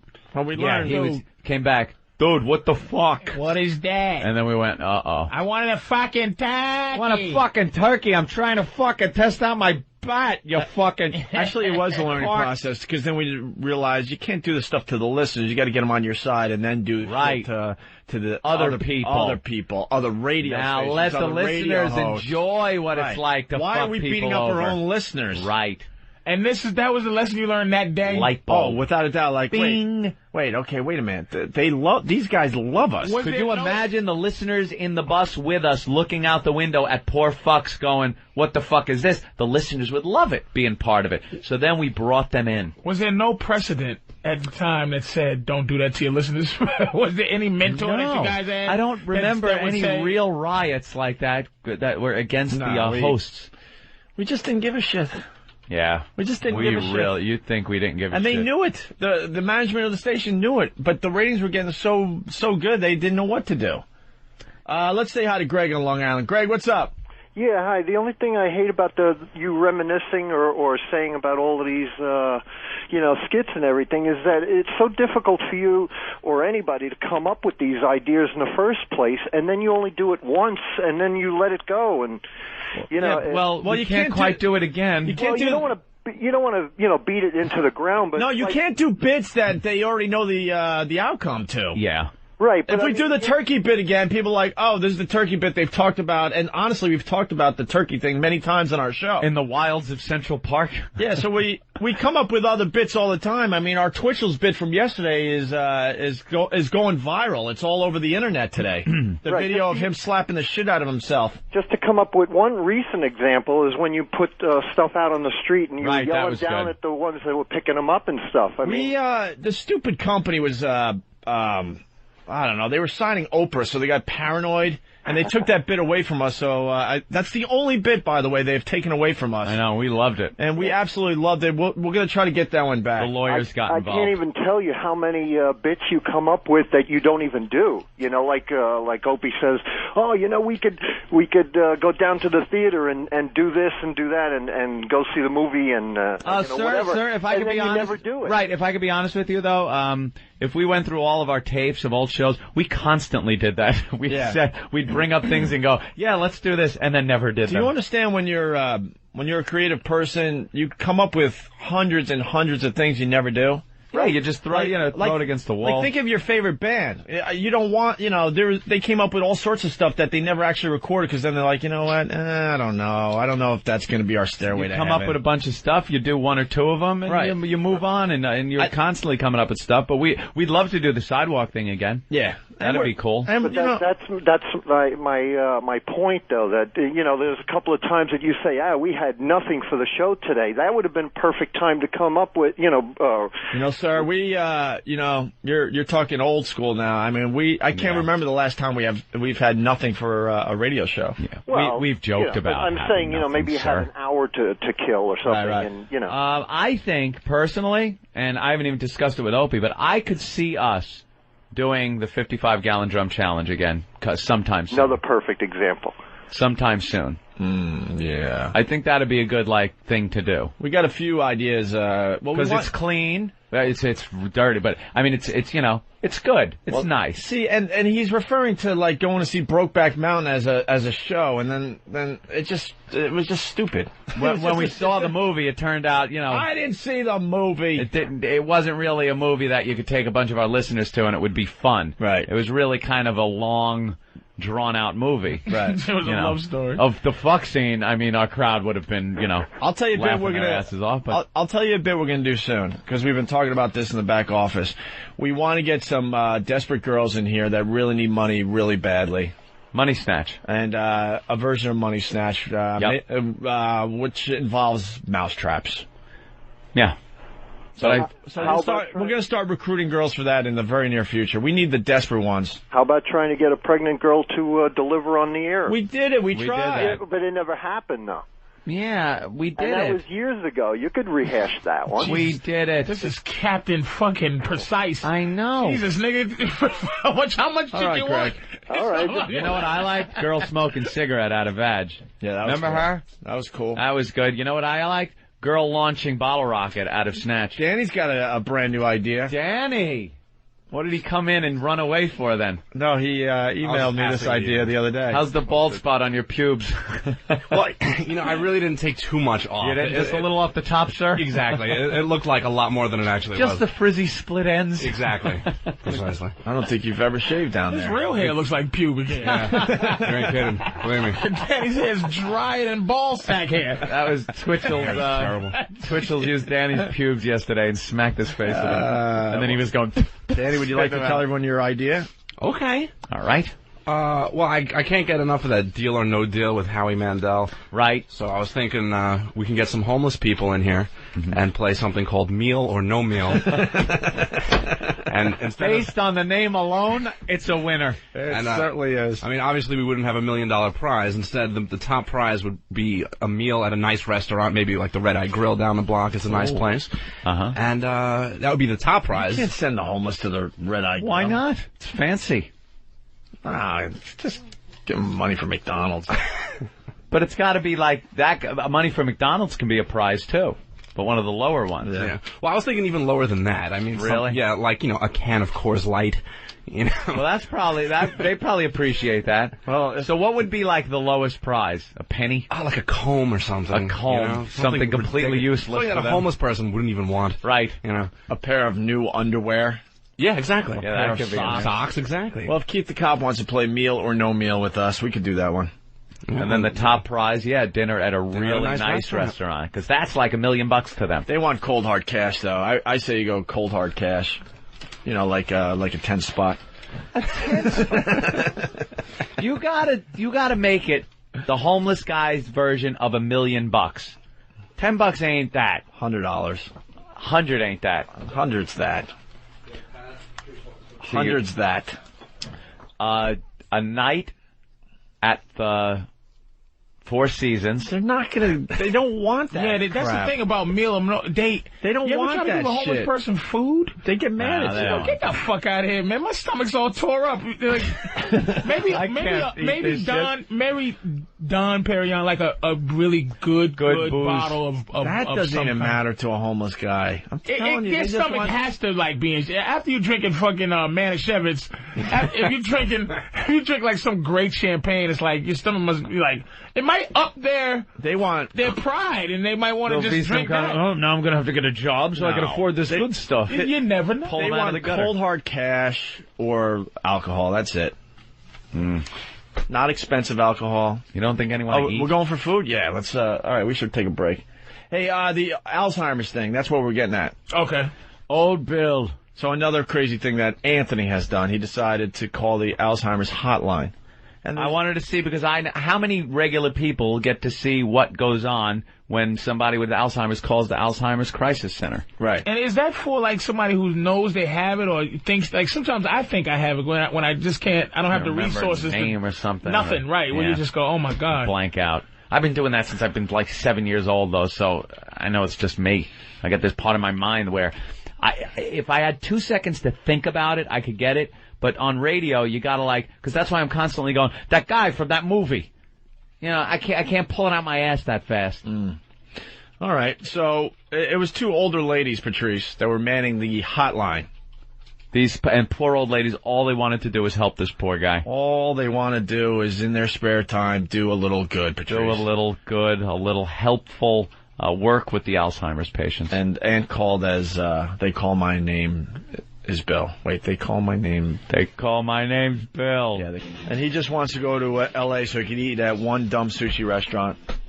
Yeah, you know. And I went there with him, and the place is amazing. Yeah, now you wanted to do the L.A. trip just based on that. He did. And But I heard you go, it would be nice to go to L.A. He sold me on the concept because this place is amazing. For sushi. You're not allowed to order anything. Okay. You got a sushi guy that's been doing sushi for like 50 years. All of L.A. knows this guy. I forgot his name. Norton will help us out, I guess. And he just serves you what he thinks you would want. Mr. Fang Tang? Is it Chang Wang? Sure, it's Shaka Boboto. Mr. Wang? Tommy Wang? Tony Chang? Tony Chang? And you can't all Charlie Chinese, Chan? man. That's just racist, man. And if you give him any, if you give him any lip, Chinese names, man. I know. You give him any lip, like Yamamoto. If you give him any lip, if you give him any lip, if you give him any lip, yeah, lip. He's like the sushi Nazi. I'm allergic to yellow. Shut up. I just thought, He's like the soup Nazi. That tuna is not my favorite. I just want to eat you. He's the soup Nazi of sushi. Yes, you do that shit, he kicks you out. I feel we have awakened a sleeping tiger. He kicked out Charlize Theron. Not searching for you. Did he really? He kicked out Charlize Theron. Really? And he's known for that now, because everyone whispers, he kicked out Charlize. That's why she asked for what she want? Yeah. How long? His name is Harry Hanzo, by the way. How is it? Shut up. How long before we have like fucking Al Qaeda pita places that all the Hollywood people go to? How long after a country ruthlessly attacks us do we become so friendly with them that we go to their restaurant? I'm not sure they ruthlessly attacked us anymore, by the way. Shut up, stupid! With that goddamn conspiracy. No, I was just I'm just saying. Just by the way, maybe. Oh boy, we went down this road. If we get into this, I give it 10 minutes tops 10 minutes tops. Start the I am clock. not going to sit here for an hour and debate this again. This is what we will not be discussing today. American Idol, Bucky gets kicked off. Good. It's Crumbelievable. No, we need it. We had an hour on. We had an hour on It's I love It's Crumbelievable. But no house promos today. Crumbelievable. No student cell phone protest that's going on. The cheese. It crumbs. I will back off, and I'll just embrace my own conspiracy ass motherfucker. Look, and what day is it? It's Thursday. All right, listen. We got a whole Give day. me a stopwatch. Thank you. Yeah, we're gonna do. We'll do. All right, keep it on the clock. And notice how I say nothing again. I keep it on the clock. Why? You don't have a feeling about it? It happened. Ladies and gentlemen, it happened. Good night and good luck. It happened. Pretty much how they told us it happened. How much did the president know? That's what I question. How much? Absolutely. There are some gray areas here and there, but as that far gray area does not contain the fucking lunacy of the conspiracy theorists. That loose change fucking thing that you watched. And ate up and just blah, blah, blah, blah, blah. Oh, let me eat some more. If you that little 22-year-old white boy got your mind all fucked up. I don't know, man. It's just not as. Give me one thing. Start the clock. It started already. Give me one problem you have with the whole thing that you saw from this little feature. No plane hit the Pentagon. Okay, why? No engine. Mm-hmm. Right? Mm-hmm. It's very fair. Keep going. 6,000 pounds apiece, those engines, right? Yep. No sign of them. Mm-hmm. Titanium. Bullshit. They found them. There's pictures. There's fucking evidence. No pictures. No, bullshit. That thing you watched is full of just fabricated bullshit. Bullshit. Here's a They picture. found pieces of the engine. Do you know I personally looked at the photographic evidence, not just fucking photographic evidence from the Pentagon. There's engine none. sections. They match the engines of a 757 blueprint, which I personally looked at. Ready? No, Yes. there was no. First of all, where did that plane go then? I want to tell you why I'm open to think it might have been a conspiracy. Okay. Because we'll go back and forth with, your pictures, my pictures, this, that, and the other. Your pictures are bullshit. Why is your pictures real? Because I have 20,000 pictures that show different angles, different everything, and not the wing marks covered by the foam from the firefighters. Oh yeah, the picture you looked at, there are wing and there's imprints. no fucking wing that Yes, goes there through are. the building. Yes, there are. There are. Do we keep Yes, arguing there when are. you're saying there are and I'm saying there isn't? Patrice. Your pictures show But it I'm with gonna the tell you why firefighter I foam in the believe- way. I can tell you why I believe it could be. Okay? And there's only thing. That the government could have something to do with it. All right, go ahead. Okay? I am willing to listen. To get into a fictitious, I use Fat Boy's terminology, to get into a war that is bullshit. And we're starting to believe that this is a bullshit war, aren't we? The Iraqi war? The Iraqi war. The Afghani war? No, the Iraqi war, the yes, Iraqi bullshit. war. Bullshit. To get into a bullshit ass, what's the only way you could really justify the whole country backing you to get into a fucked up war? Now, it happened in World War II, by the way. Now, the only wars we've been in that I know about, I don't know how World War I, how we got into that, but World War II, we were not going to Remember the name. We were not going to get into World War II until the fucking Japs hit. War. Now, the Jews were getting killed for about two to 3 years before we even got involved in World War II. Gotcha. And we wasn't going to get involved until the Japs killed 2,500 soldiers. Yeah. Which made the country galvanize to go, fuck it, we're in this.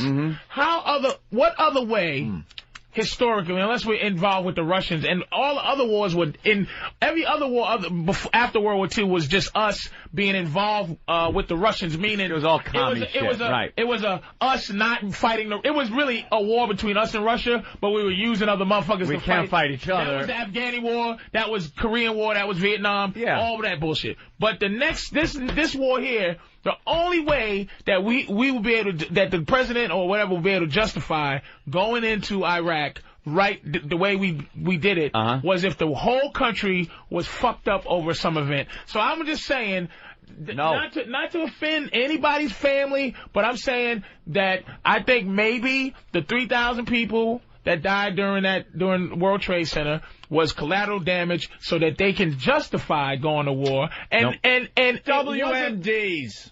Right. What's that? Weapons of mass destruction.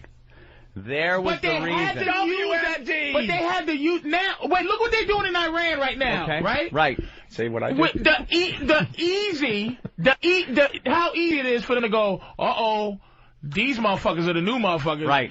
With 9/11 as a backdrop to our fear. Uh-huh. Do you understand what I'm saying? 9/11 is always going to be a backdrop to the fear. Right. You're right there. But we could have gone into Iraq at any moment. We had been, do you realize since the Not first... with the backing of the country. Yes. With enough backing. No. And let me tell you something else. The country's like, what the Let me tell you a little secret. Go ahead. We don't need the fucking backing of the country to go to war in this country. You do. No, you don't. You fucking No, you you don't. need a reason to go to war. You need a reason. You don't need the backing of the country. They didn't go into World War II. They had the fucking a reason. English. This is why the English hate us to this day, because we didn't go into World War II. We want to stay out of it. We wanted to stay out of it. Wasn't our business. And we think that we saved them. English is like, fuck America, because you didn't come when we needed you. You came with your own agenda. But they wouldn't go in there because Roosevelt, right, says, if we go to war and people think we're going to war, they're not going to stand for us going to war to protect Jews. That's Roosevelt.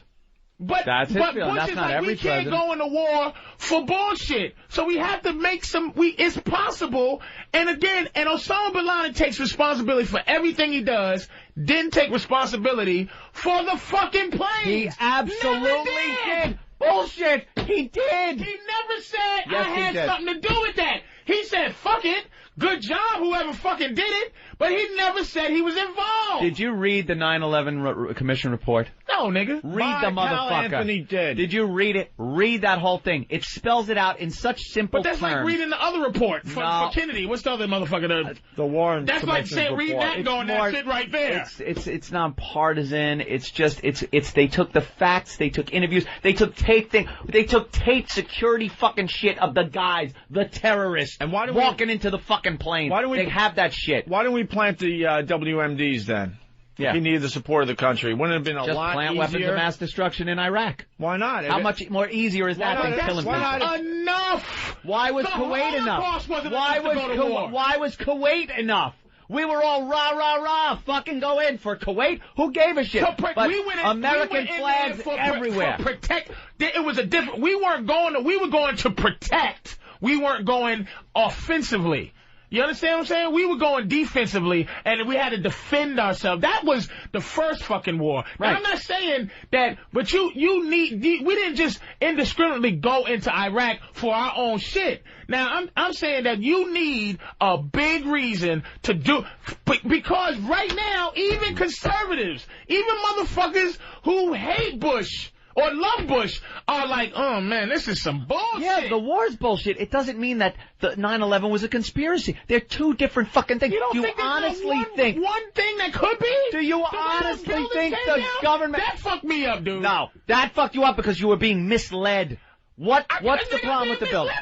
What's the problem with with the buildings coming down? Them motherfuckers, okay, first of all, let me explain, like, that you're right about being or you can be swayed.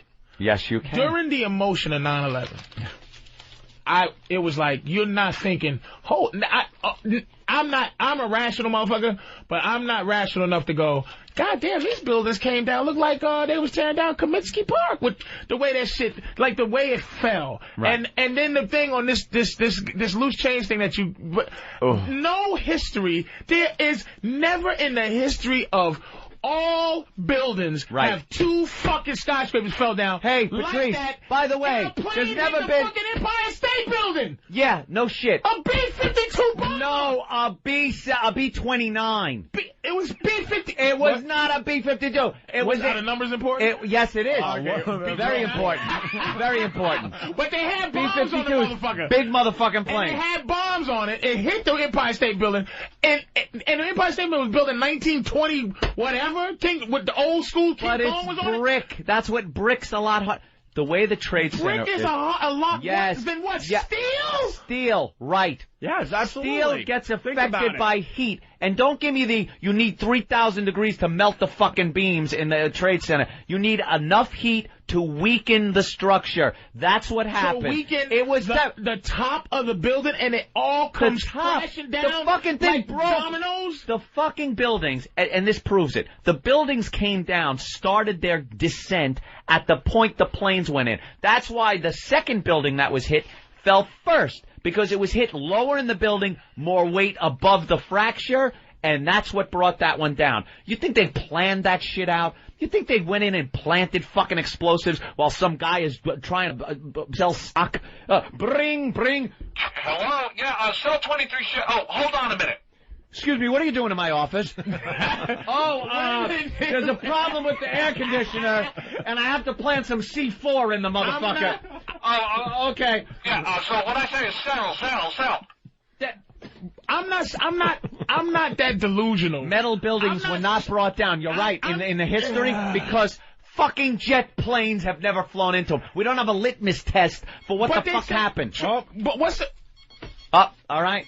No, we'll continue tomorrow. 10 minutes. Done. That's it. And I gotta tell you, I didn't get much time. That's right.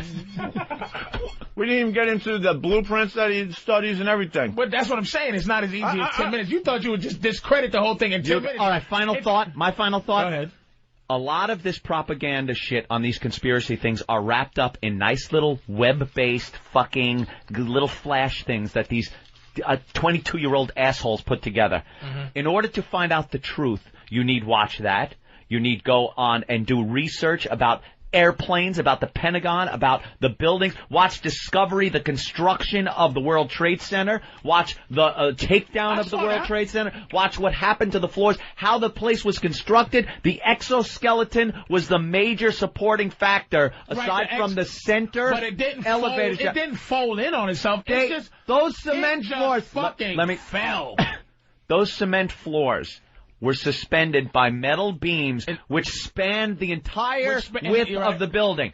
The second they got enough heat to bend, that fucking cement came down like pancakes. Would it bring down the rest of the fucking building? Yes, where is it supposed to go? And you what get about the tons other of shit, building hits that another nothing floor, hit that and fell? another. It did hit it.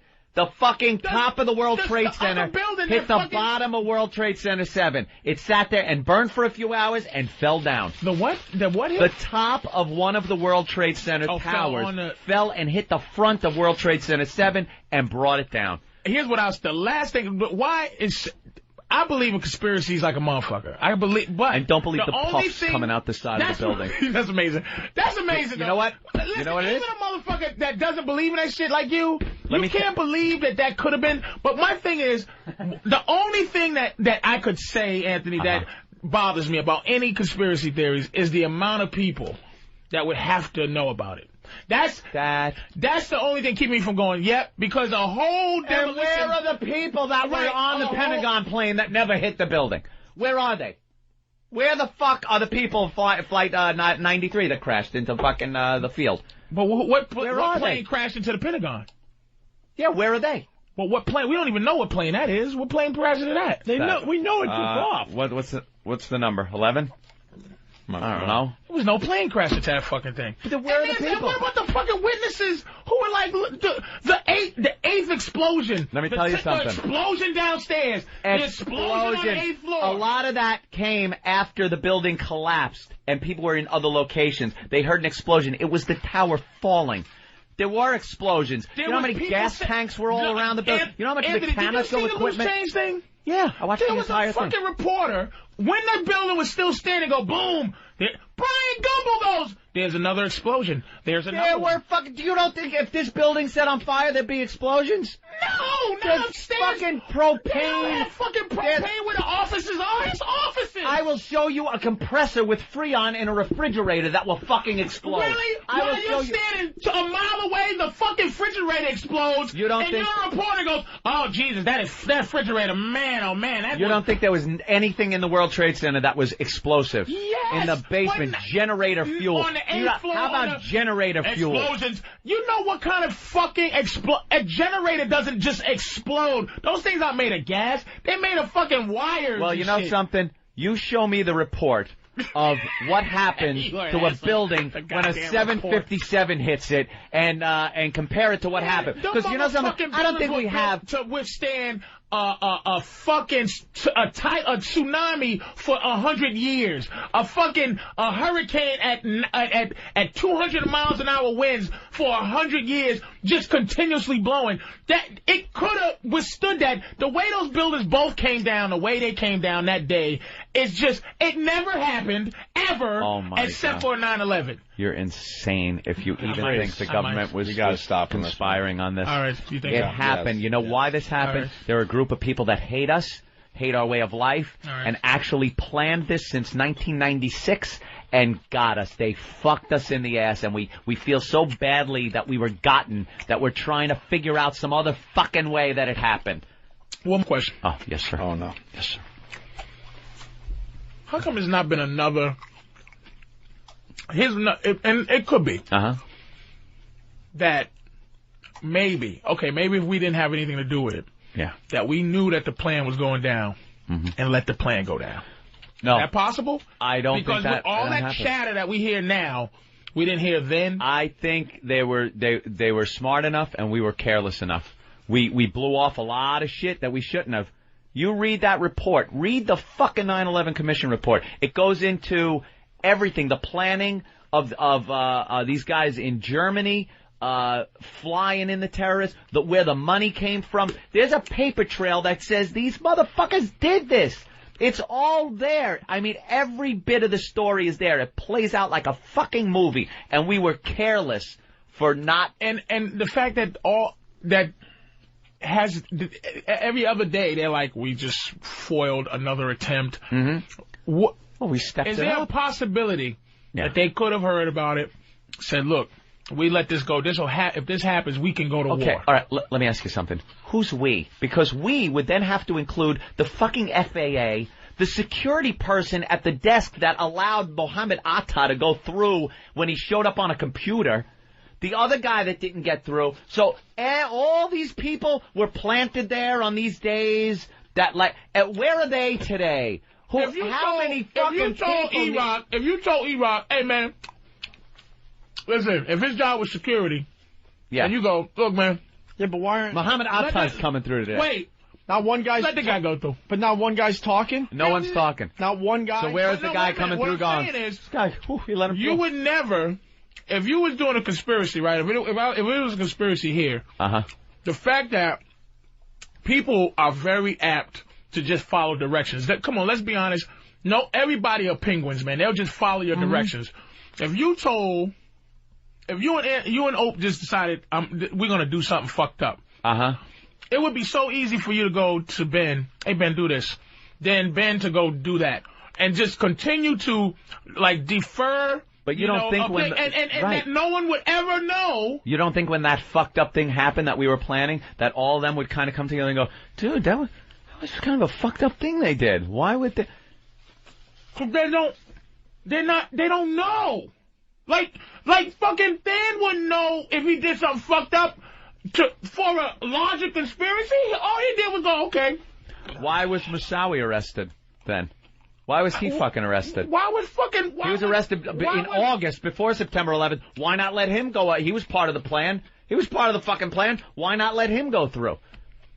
I don't know what happened to him. Yeah, well, they arrested him on immigration charges because he was trying to fly a fucking simulator and told the guy that was flying, I don't want to learn how to do. You teach me that. And got so belligerent that the guy called the fucking cops. The guy called the cops and said, I got this motherfucking Arab that's learning how to fly. He don't want to know shit. He's a horrible pilot. He just wants to know how to fly shit, and I'm a little suspect. And I've done my own research. I've asked a few pilots during comedy shows, Uh-huh.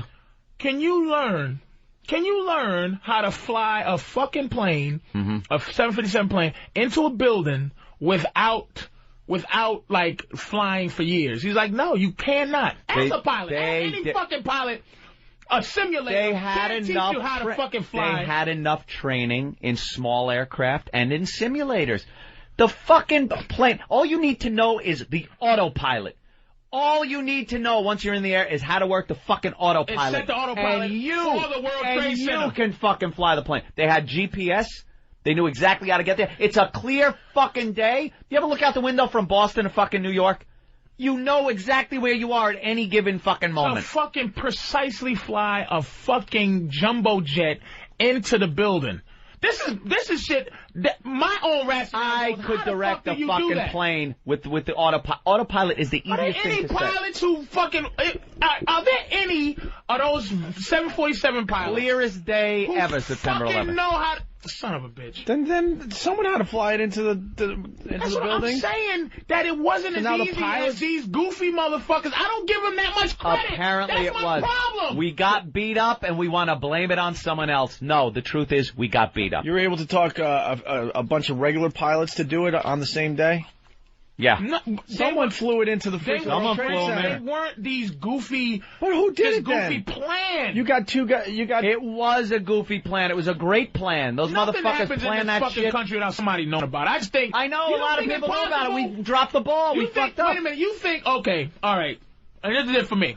Okay. You think that Dick Cheney and Bush and all this shit's coming out, that they some fucked up motherfuckers? You think they were fucked up motherfuckers...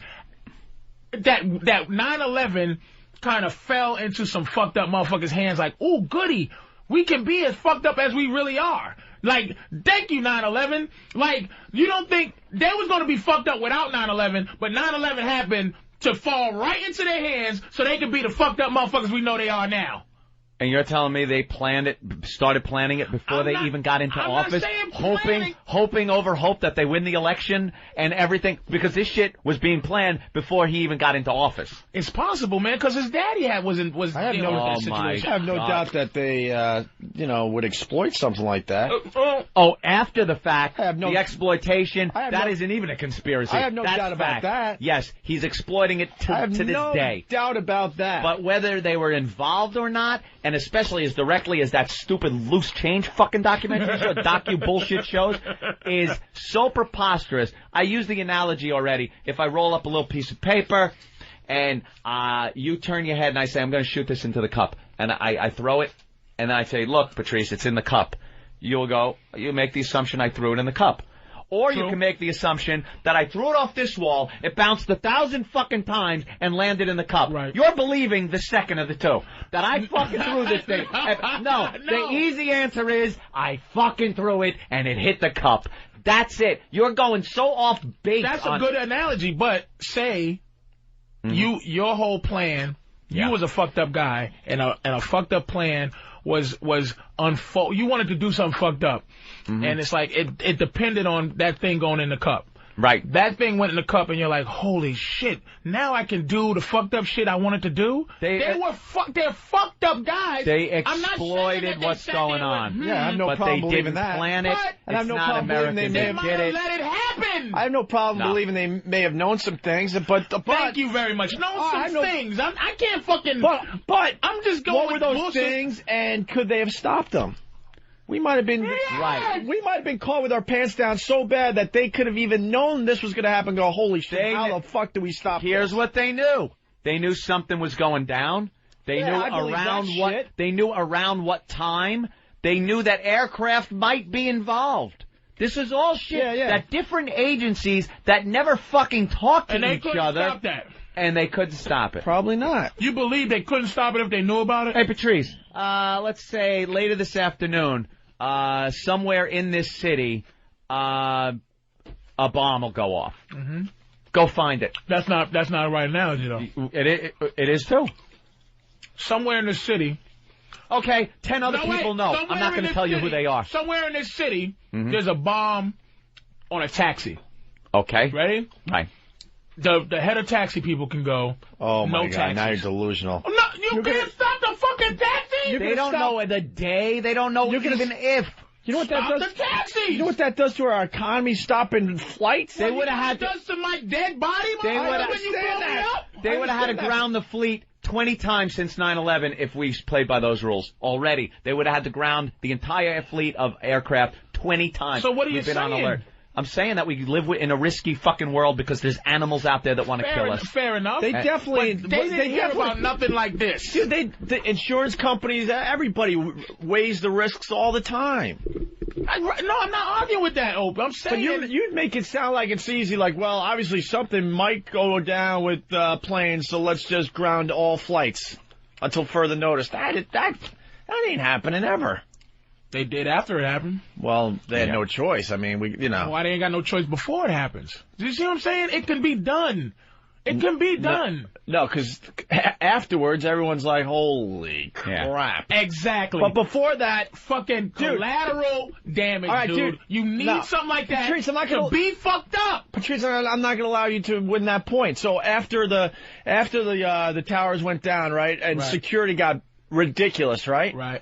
We all were like, hey, this is cool. We got to do this now. We all understand that. A few months went by. People were like, this is fucking bullshit. I'm going to be fucking late, blah, blah, blah. They forget really fast. Right. That's why you can't do it before. You can't just ground flights before. People would lose their fucking minds. You notice they had nothing to base it on. Ain't any guys at the airports anymore with the machine guns and everything. No. We're all getting complacent together. We're all understanding right after it happened, and then some time goes by, like, I gotta wait in that fucking line? You know? Right. But October 1st, you were waiting in that fucking line, and you were pretty happy to do it. So now, the fact that, we're just radio people right now having a discussion. We are experts. We got microphones in front of us. That's fucking fun. And you just have human instinct, and you understand human instinct, right? You don't think the government, who pays $1 million to just study all type of goofy shit, knows that what you just said is an occurrence, and and that's what they want to do, these things, shut down airports, control a little more. So you need an event like 9/11 to continue, just like the Arabs will continue to use 9/11. This is what makes me suspicious. They continue. If I punch you in the eye 10 years ago, right, and you're scared of me like that, and every year I threaten to punch you in your fucking eye, you eventually gonna go, nigga, you know what? Punch me in the eye again, because you starting to. I'm living with that same bullshit. The Arabs continue to use this 9/11 threat, but if I'm a bad motherfucker, I keep doing shit. Not keep saying, everybody's using 9/11 fear, which means that they're impressed with what went down. They're more impressed with what went down. They blew up the USS Cole before that? Yeah, that was Al-Qaeda. Shit. They went from goofy regular shit to super duper fucking destruction. Yeah, because they figured out a little weakness and said, hey, let's try this plan. And it fucking worked. Osama's like, okay, if you got like, say, take the radio, right? You thinking of, like, one of your when you was thinking of the turkey shit, was you thinking of, hey, let's have roach counting during that shit? You motherfuckers was planning Turkey Day. So you think while I'm planning 9/11, I go, hey, Jim, while we doing that, go drive that boat up into the cold. You think they doing that? Them motherfuckers, that's all they doing is thinking of 9/11. Osama bin Laden was thinking of blowing up, doing whatever happened during this 9/11 shit. It surprised everybody like that. It went down like that, but it didn't surprise somebody. Somebody knew about this motherfucking shit. A few people knew pieces, bits and pieces. And you got to think they were thinking about all sorts of ways to get us. They probably had other plans that they never went with because it didn't make sense. Or what? A plane had never been hijacked by terrorists? I'm saying if that is your thing. Okay, remember it turned out to be their thing. Remember the blind guy they arrested? Yeah. Who they was gonna blow up like 13 jets in like where was it, Korea or some shit? They were gonna blow 13 jets up in Korea. And the guy that tried to blow up the World Trade Center the first time. Yeah, with the truck. That's the type of shit they do. That's the type of shit I give them credit for doing. But see, I don't give them credit for what happened. They got all pissed off. Once you have a plane, now you got a weapon. That sounds like some shit we'll do. It don't sound like some shit they'll do. There really isn't enough motivation. Motherfuckers. Session's over. How long was that? That was a lot longer than 10. Motherfuckers. It was. Yeah, that turkey day got you. Though, Don't throw away. It's unbelievable because of that. Yeah, don't throw away. No, don't smash Crumbelievable. We're coming back with Crumbelievable. I get it. Hey, that loose change got me excited. I'm sorry. We had the guy in the air, and y'all told him a new asshole. Oh, these guys did. I was I missed that observer.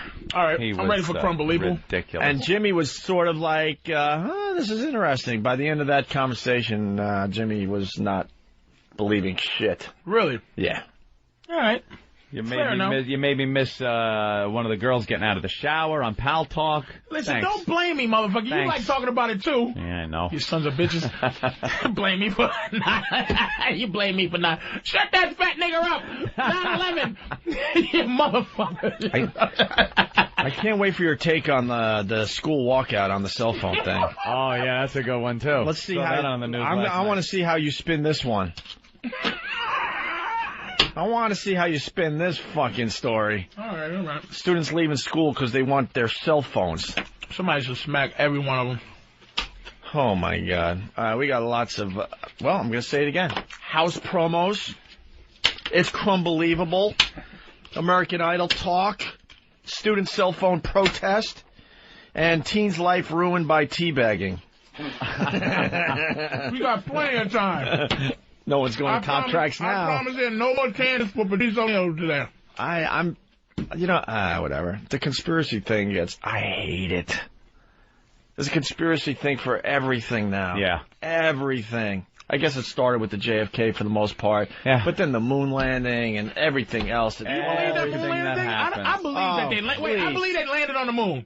But I'm saying there's people that don't believe. There's people that really don't believe that they landed on the moon. That we landed on the moon. I believe we landed on the moon. And it's Anthony's same. I thought I'd say that. Yeah. And it's Anthony's theory all over again, too. You know how many people would have to be involved in that conspiracy? And not one guy talked on his deathbed? Not one fucking guy. Said, you know what? I'm checking out. I might as well be the one that blows it up. I got really good info. It was fake. I took Here's the memos, and I actually took video of the set. Why not? Not one guy comes forward. Come on.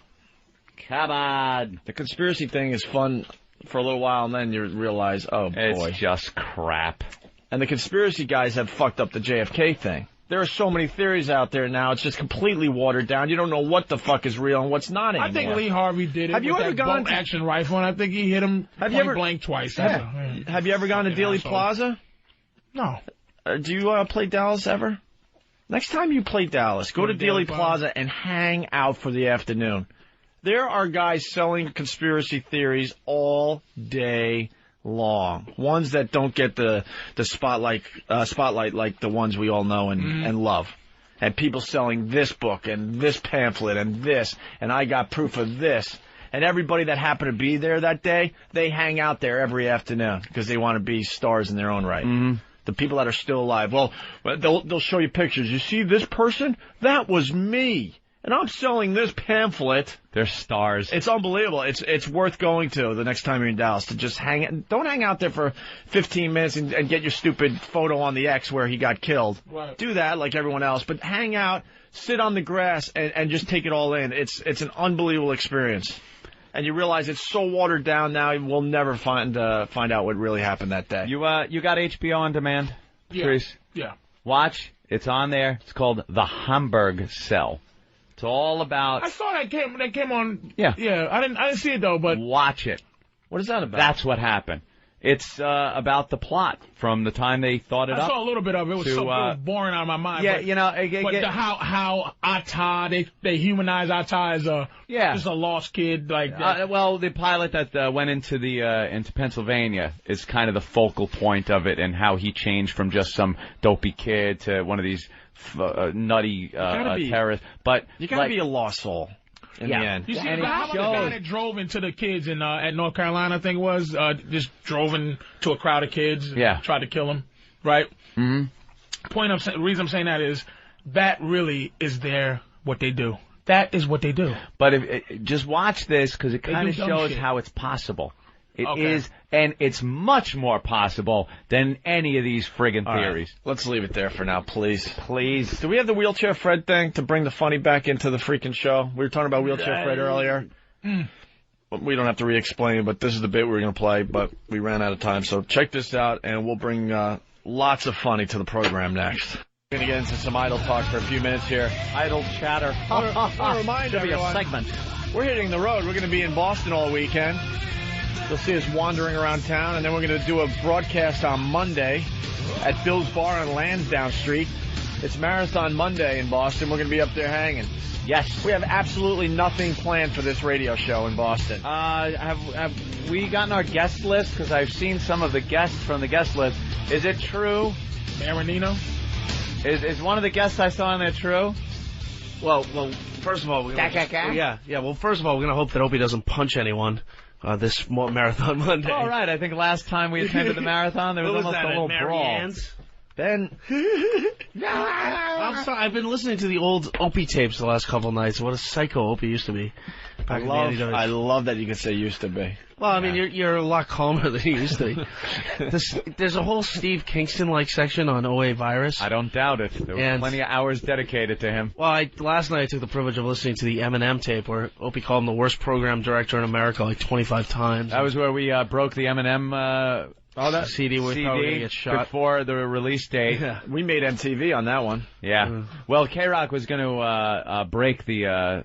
They were going to be the first one to debut it, and they had like a time and everything like that the record company allows you to broadcast it, and you're not allowed to before that. So we had gotten a bootleg copy and threw it on the air and go, no, we're debuting it. Here it is.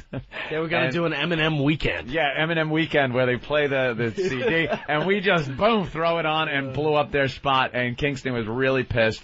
And then you read the cease and desist. Yeah, we got a cease and desist sent over. So I read the cease and desist with, I believe, a musical background of the CD that we weren't supposed to be playing. You got a sentence in and Opie just hit the button, shut your mic off. It was pretty funny. He shut my mic off as I'm reading this legal document and just started playing the CD. But every day Ben's like, have you been to OAvirus.com to hear how much of an asshole he used to be? Dude, you were such a dick. He gets so excited like Ben. Of course he does. I have a tough time listening to the old tapes. Oh, God. Funny stuff. I still have it in me. I just kind of control it for special occasions. Yes. Yes, gag. Waiting. Gag. All right. And, no, we have some people that we're just waiting on some confirmations, but actually we're going to have some real Do we ever try to approach Jim Cook again? We're up in Boston. Yeah, we should. Call him up and I've seen him to do our show. I've seen him. He's back in the commercials again. Like they got him on the Sam Adams commercials. Yeah, and everything. And it's kind of, I think I'd like to start building a relationship. Are we going to have an uncomfortable interview with Spalding again from Caddyshack? Actually, he called me. He wants to come. Tell Spalding, stay at home, Spalding. And we'll get Spalding. Get Spalding. We like Spalding. So we could ask him the exact same questions as last year. He's doing some sort of documentary about himself that he's going to film for. That's what he told me. Who cares what Spalding's doing? He's nothing personal. I like the guy, and the character's hysterical, but you look on IMDb, and it says Spalding. That's it. That's it. John Barman. That's his name. Yep. No, his name's Spalding. Spalding. All right. You're playing golf today. There's actually a couple people that have done our show. They're kind of big stars. They're going to be in town that weekend. We're just waiting for... Oh, yeah, so I punched some guy... Mary Ann's. At Mary Ann's during Marathon Monday. Sucker punched. It was great. Sucker punched him in front of all our fans. and then the fans proceeded to grab him, pummel him, and throw him out the door. He was being a wise ass. He was being a Weisenheimer. He was being a real dick. Yeah. And he fell right into your trap. He's yelling things. And I'm sizing him up because I just needed to hit him so bad, and we're live on the air. And he's saying these things across a table, pretty wide table. Yeah. And I'm sizing him up like, man, I need him to lean in. I can't get him. Got to get a little closer. I can't get him. So I just kept going, what? He's like, what? And really seriously, cupping his ear and moving backward a little bit. Like, what? Fading him. He goes, dude, I can't hear you. So he would lean in a little further. Would lean in further and say it again, and Ope's just like, dude, what? If you want to make your point, fine, but I can't hear you. And Ope would lean back a little more so the guy would come in further.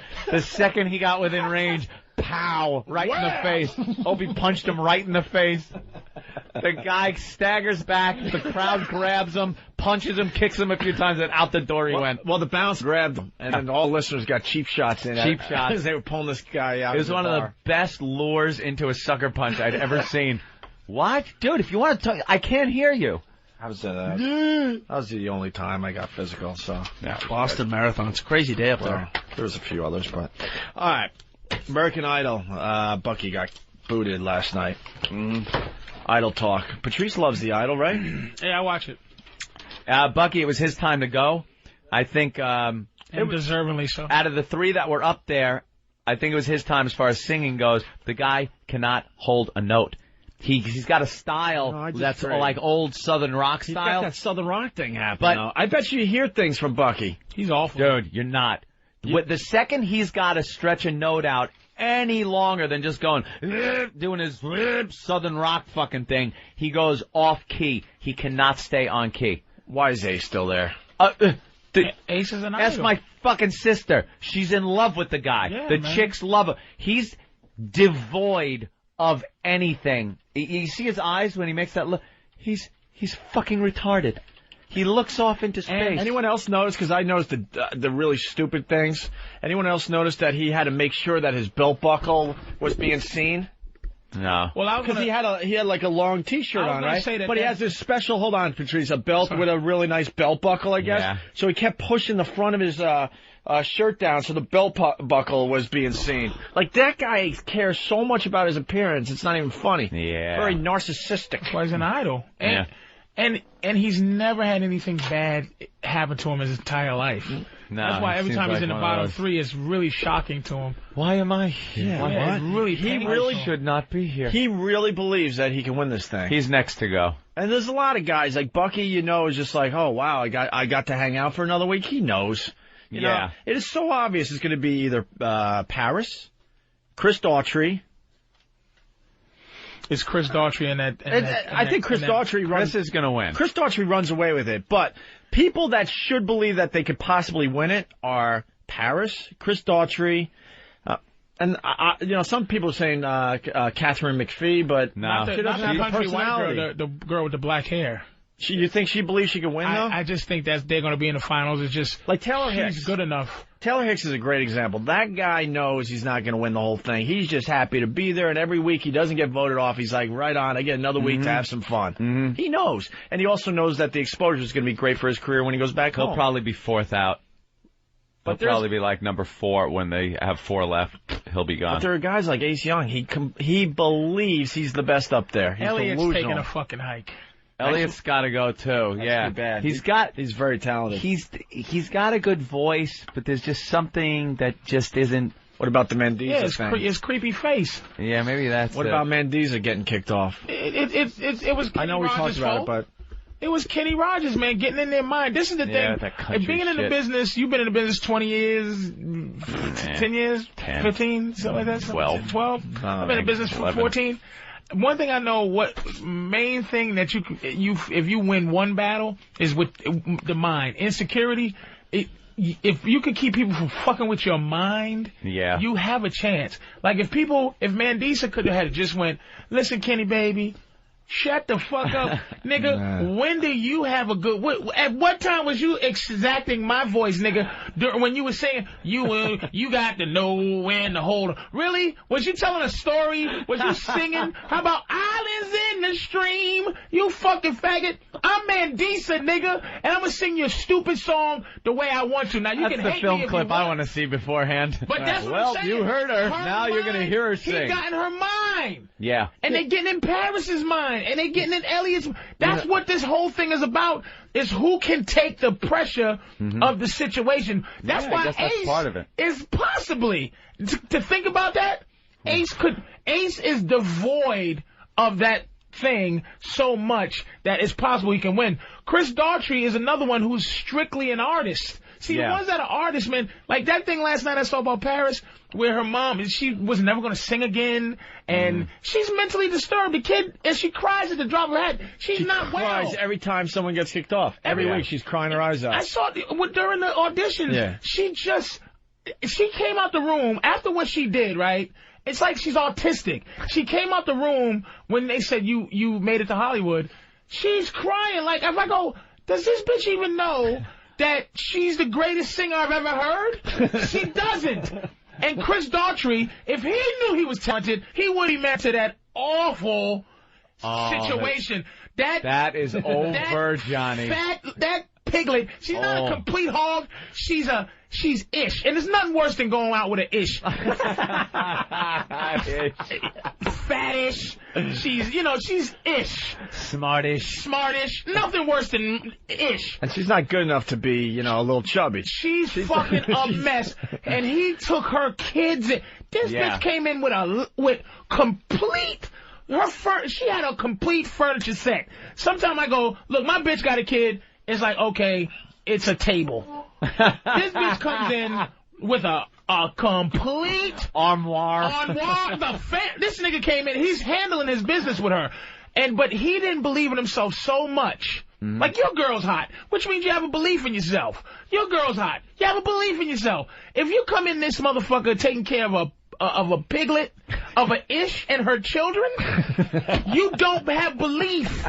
He still don't believe he's that great. I love so we gotta stay away from the ishes. No issues. Don't go down the ish road. The relationship takes that he comes up with are so perfect. Well, what were you saying about your lady in the back room before the show? Yeah, she's getting a little fat, but she'll lose it because she hates being fat. And I help the cause by not enabling her when she goes, would you leave me if I got fat? I would have to, sweetie, because you're not a fat bitch. If I was to go out with Mandisa, different. She is a fat bitch. But she can't get fatter than she's fat. But my girl is a hot bitch. So fat is not in her. That's Are you not saying used to fat me. bitches know how to handle their fat bitchness? They are fat. They're You're fat. A fat girl. If you get a hot chick that becomes fat, she don't know how to be a fat bitch. And that's why you win. Hold on. I'm good with some analogies here. It's kind of like if you're a blind guy, your hearing gets much better. Yes. So if you're a fat bitch, you already know you're a fat bitch, so something else in your personality takes over, man. Exactly. Exactly. Something is better, Opie. And I've had my share of fat girls. I like fat girls actually when they're fat. Like when what's her name from Top Model? Takara. Like, I wouldn't want her any other way than just what she is. Big old soggy tits, big mushy gut kind of thing. I think she's sexy. But if she came in not that and became that, I'd be like, bitch. Because the worst my girl could be is Takara, but no. All right, we're going to edit you a little bit today, Patrice. Go ahead. So we got so many subjects still to do. Keith in New York. Keith. Hey, guys. How's it going? Hey. I actually disagree with Patrice because I think based upon Chris Daughtry's character, he's not like us. I think he's going to be more of a stand-up guy and take the high road and stick with this girl. I don't know. He's going to do that for the pressure of being a good guy, but I'm going to tell you, that guy does not have the muscles to deal with the pussy that's going to come his way. It's going to fly at him. He can't do that. He's going to be swatting them like they're going to be all over him like gnats. Aunt, let me ask you a question, because you've been married. I'm getting married next month, and I really think I need to get out of it, and I'm just wondering, how should I do this? How should you? Look, I really don't have an honest answer for that, because I don't know, wait a minute, I don't know you or the situation well enough, but I can tell you, just get out of it somehow.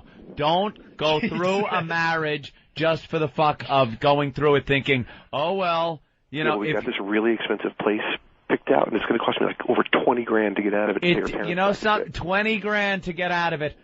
Mere bag of shells, my friend. Mere bag of shells. Because you're going to spend the 20 grand regardless, right? Whether you have them at wedding or not.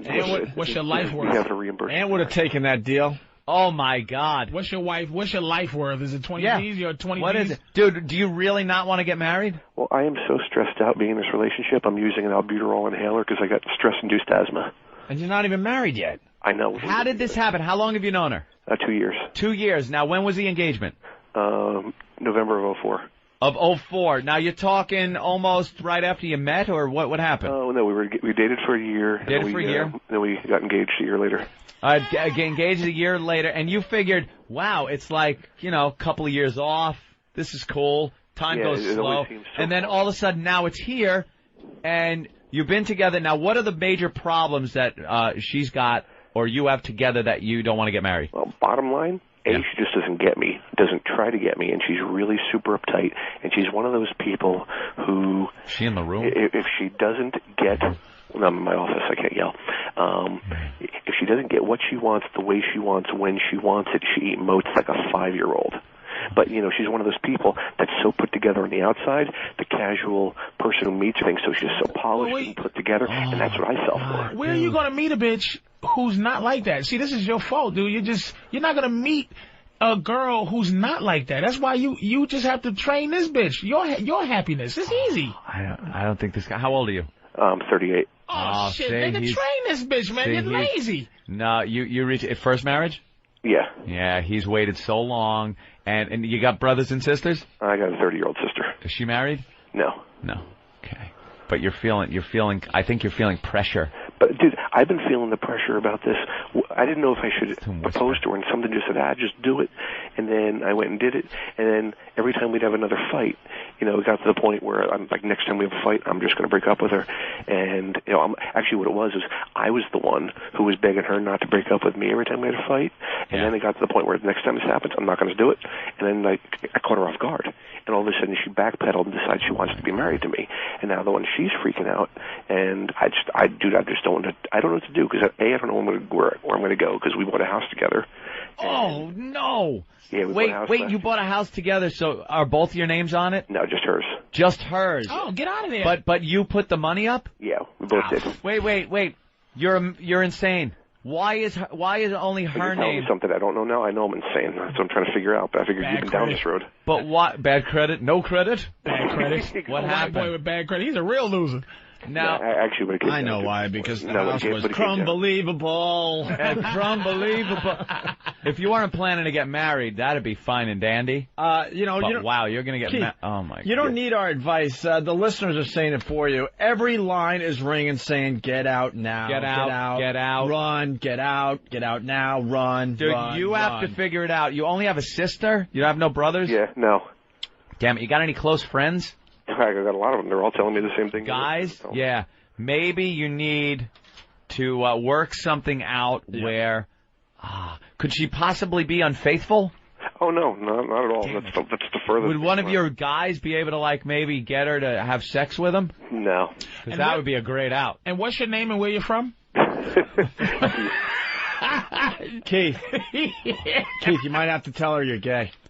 That's last resort, but you might have to just say, look, I live an alternative lifestyle. I thought this would change me. Right. He's not going to argue that point. Look. I can't believe it.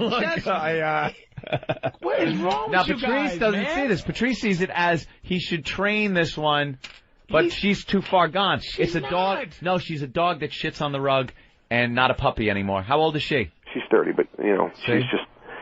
Yeah, she's so We're going to have to bring back the relationship. She's not a puppy anymore. You can't smack her and put her rubber nose in the shit anymore. All right, listen, we got to go just because there's someone standing by here that wants guy's punching out. Yell at Patrice. Thanks, Keith. What a surprise. Bastard. Someone that wants to yell at Patrice. It's Mark Vestibule. Mark. Vestibule. I'm calling about what Patrice was saying about them wiring up the building, the 9/11 buildings.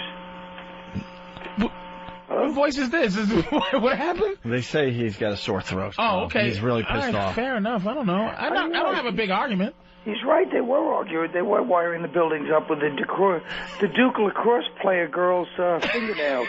Idiot. And he really didn't give me. It's an awful. This was an awful voice. It's fucking 9:30 in the morning. What do you want out of me? Colin quit, everyone. Colin, did you hear? Colin, you believe Colin's a conspiracy thing. Colin is a disguised nigga. So don't even get on here and try to play me out. He knows a lot about black people. You fucking know what happened, Carl. Crank his phone up. I know one thing. That when it comes to DNA evidence, suddenly all our science is bullshit. And then when it comes to you deciding, oh, yeah, well, they can wire a building. On the one hand, you despise the white man for being weak and letting this country fall apart, which we have done. Yeah. Visit, for example, by inviting millions of more. Why don't we just get 3 giant Dodge Durangos and just drive all the Mexicans across the border. On the other hand... But who the fuck is going to clean your house that I know you don't clean because you're a fucking nigger rich Mick you have a Mexican maid? No, I don't. I have a lovely West Indian one. It's all the same. They work harder than us, and if you get rid of those fucking... If you get rid of the Mexicans... That's exactly what we said. Then the West Indians go. Right. Then who works, Colin? Who cleans your fucking house? It's not even about Mexicans. Here's what happened. About 40 years ago, your people put the bull on the white man. We cowered. And that was fine because you had a point. But suddenly, not only you, every other group that didn't even get treated badly, then our women turned on us and we cowered. Even the gay guys turned on us and we still groveled. White guys are useless. I don't know how you still run the country. Colin, because you know why? Because we have to go to work. We have to go to work. We don't have time to fight these people, so we cave in. We can't be out in the street. No, we can't be protesting with signs and no grass for white guys. Help the white guy. We got to go to work. I got to punch a clock. But the problem is we did let, because I'll say one thing. If I've seen black dudes with briefcases and suits. If a homeless guy bothers them, they drop the briefcase and they put up the mitts. And the white man did lose a little bit of that too. They'll stand right there in the street. Colin, it's true. You're useless. When I stop barking about fucking bitches, it's because white guys can't be men and you can't be white no more. Like you're fucking. What good are you? What good are you? What do you mean? Meaning like that guy that just called in. What good are you? Did you hear what Anthony just said? The good we are is when it comes down to it, if you go to an office right now and you try to get some bureaucracy done and it's a black office, you know damn well it's only 9:30, there's nobody there. That's what good we are. You have to wait till like 1 in the afternoon. And then you get in there and it's like some girl with giant fingernails eating God knows what kind of Chinese food. Only in black neighborhoods, the Chinese restaurants open at 10 in the morning. But Colin, black people are the only... society would crumble. But no, what? Black people are the only people that still have a humanity to them where they can hook you up. White people are so bureaucratic. It's like, I'm a computer. No, because it says no. Yes, because it says yes. But at least a black girl go, all right, baby, here. Go talk to this one here. That part is true, but guess what? That part is true, but the other side of it is... Black people will work with you. Zimbabwe, stupid. Your people can't... We invented buildings. You never even thought a building could go straight up above one floor. Because we knew there was a such thing as height and falling. Black people are very practical, motherfucker. We don't like going too high, nigga. Ground floor, it's easy to get through the window and take shit. No, it's true. Your people are not, they're not good. They're not built for this kind of thing. It's a white man thing and a Chinese thing. Would that work? No, the structural thinking like those, You're very structural. I will give white people very structured. But we are very structured. Structured, but just to know humanity. Just know. But it doesn't matter. Without us, there wouldn't even be any buildings. There'd be no planes. We look at the bigger picture. See, we're not as self-centered. We're looking to the future like, all right, we'll invent the airplane. It's not much now, but in the future, this is going to take other people to the... And black people want like, I don't want to work at McDonald's. I need president of IBM right now. Black people invent everything that causes you not to be chaotic. But I have to say one thing. The stoplight. Exactly. And that's the funny thing. And penicillin, so you white people can just stay alive. They walk against the light every time. And they look at the car, daring the white man to say anything, because the white man's like, I was doing Patrice's imitation of the white guy. It was actually original. It's not the prior one. Those corny ones they do. All right. Yeah, we really are finished, but so are black people. And you know what? The ultimate joke is, Patrice, I believe we've discussed this before. You're right. The white man is finished, and guess what? The world is yours now, and look at it. It's going to be gone in 3 years. All right, Colin. All right, guys. Thank you, Mark Vestibule. Yeah, Mark Vestibule, everyone. Mark Vestibule. An awful name. An awful voice he used. Awful voice, but Colin stinks. Hi. All right, so back to American Idol. This is Colin Martling, that sounded like. This is Bucky getting kicked off last night. Leaving us tonight on American Idol is... Bucky. Ace, Elliot, you are safe. Bucky goes home. Aww. Aww. What a shame. He was like... He was the pride of his hometown, too. Oh. The racetrack left. NASCAR left. Did you see that? I was like, shit. All right, you want us to cry, I guess, at home. Did you see that? Did you hear a little controversy in his life? There's a little run-in with the law. Oh, yeah? He's got his twin brother. You've seen him. They showed him on the show. They look exactly alike. Same dopey haircut and mustache or whatever the fuck.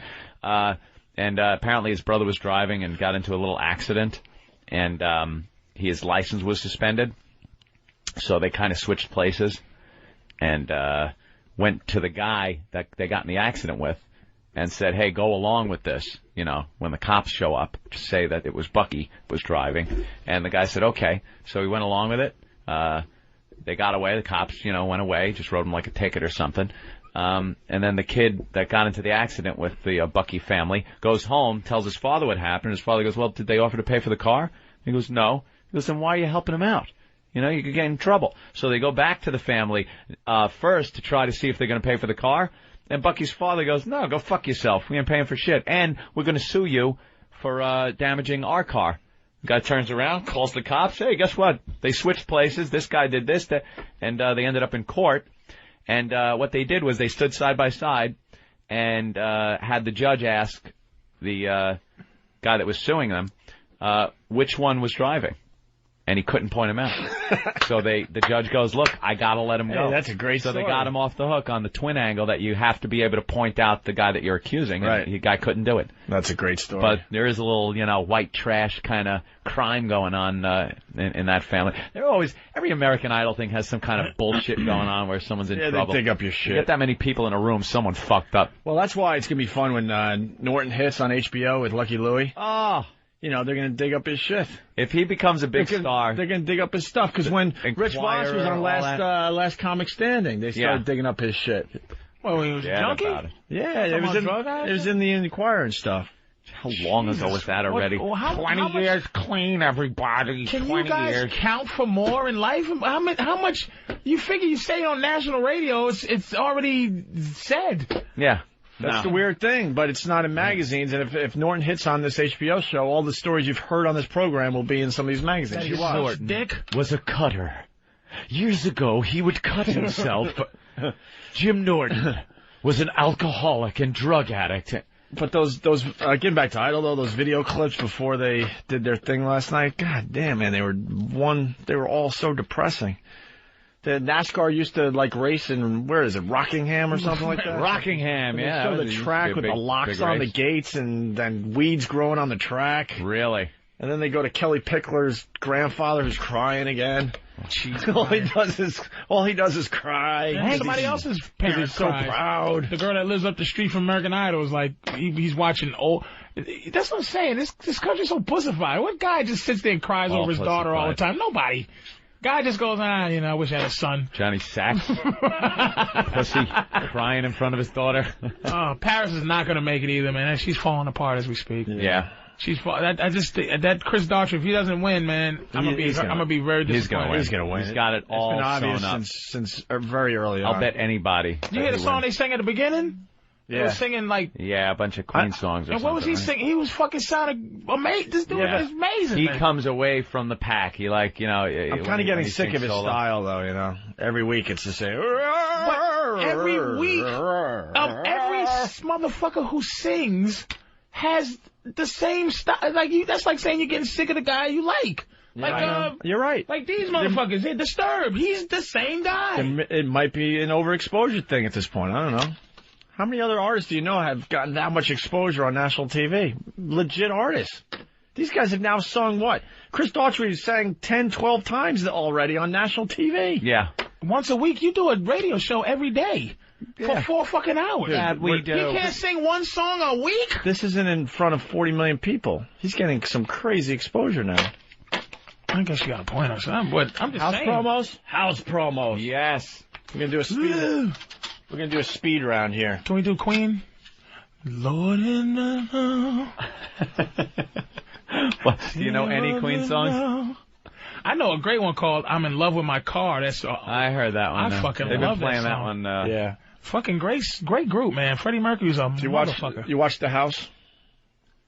The TV show House? I watched it after American Idol for the first time. It bugs me to know. I hate it. That guy's thing that he does makes me sick. What's his thing? Literally This sick. This retarded genius doctor guy who but he's ultra mean, but it's really because he's trying to save lives. And it's a self-hatred thing, man. An hour long. That is like, I'd watch it for the first time. I'll never watch it again. I'll never. And the staff is horrified of him. I was too busy watching Unanimous last night. What is that show crock about? of shit that reality show is. That show, please? But they put a bunch of guys in like a fucking bunker, it looks like, and they have to vote unanimously who receives a sum of money. So you think everybody would just vote for themselves, but you can't vote for yourself. So you got to vote. Everybody's got to vote for one guy. Now it sounds pretty simple, but they're never going to vote for the same guy. Never going to vote for the same guy. And the money keeps dropping. If you leave, the money drops.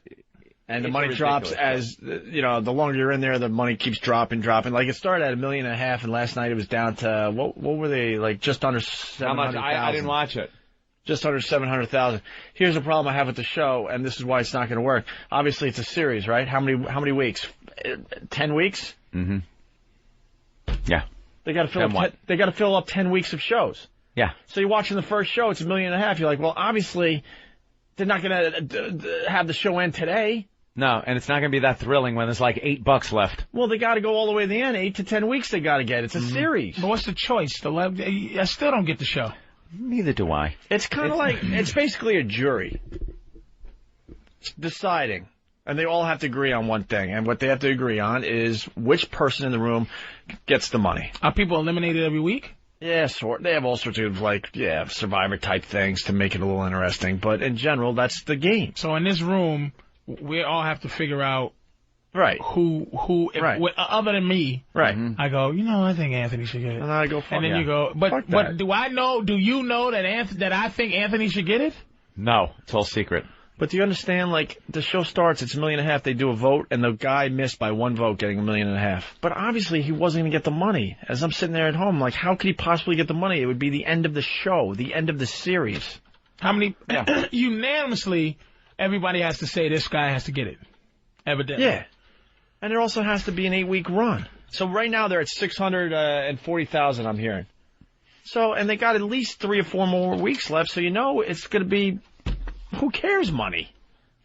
Well, that's why the concept doesn't work. What's wrong, Ed? Let's see. I'm being IM'd, by the way, which I love. Okay. Hi, dude. Excuse me. Sorry for disturbing you, but I have something to ask you about. Will you listen to me?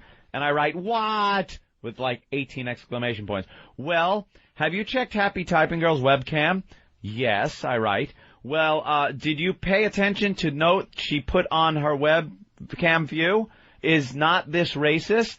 It says, to admit yourself, search list for annoying Arab, right-click on their name, and select ignore. Because the Arabs are the most annoying motherfuckers on Pal Talk. They will sit there, dibber-dubber-dibber, if I may, Patrice, dibber-dubber-dibber, asking stupid questions, just harassing the girls to take their fucking clothes off, and they're annoying, and we just don't like them in this room.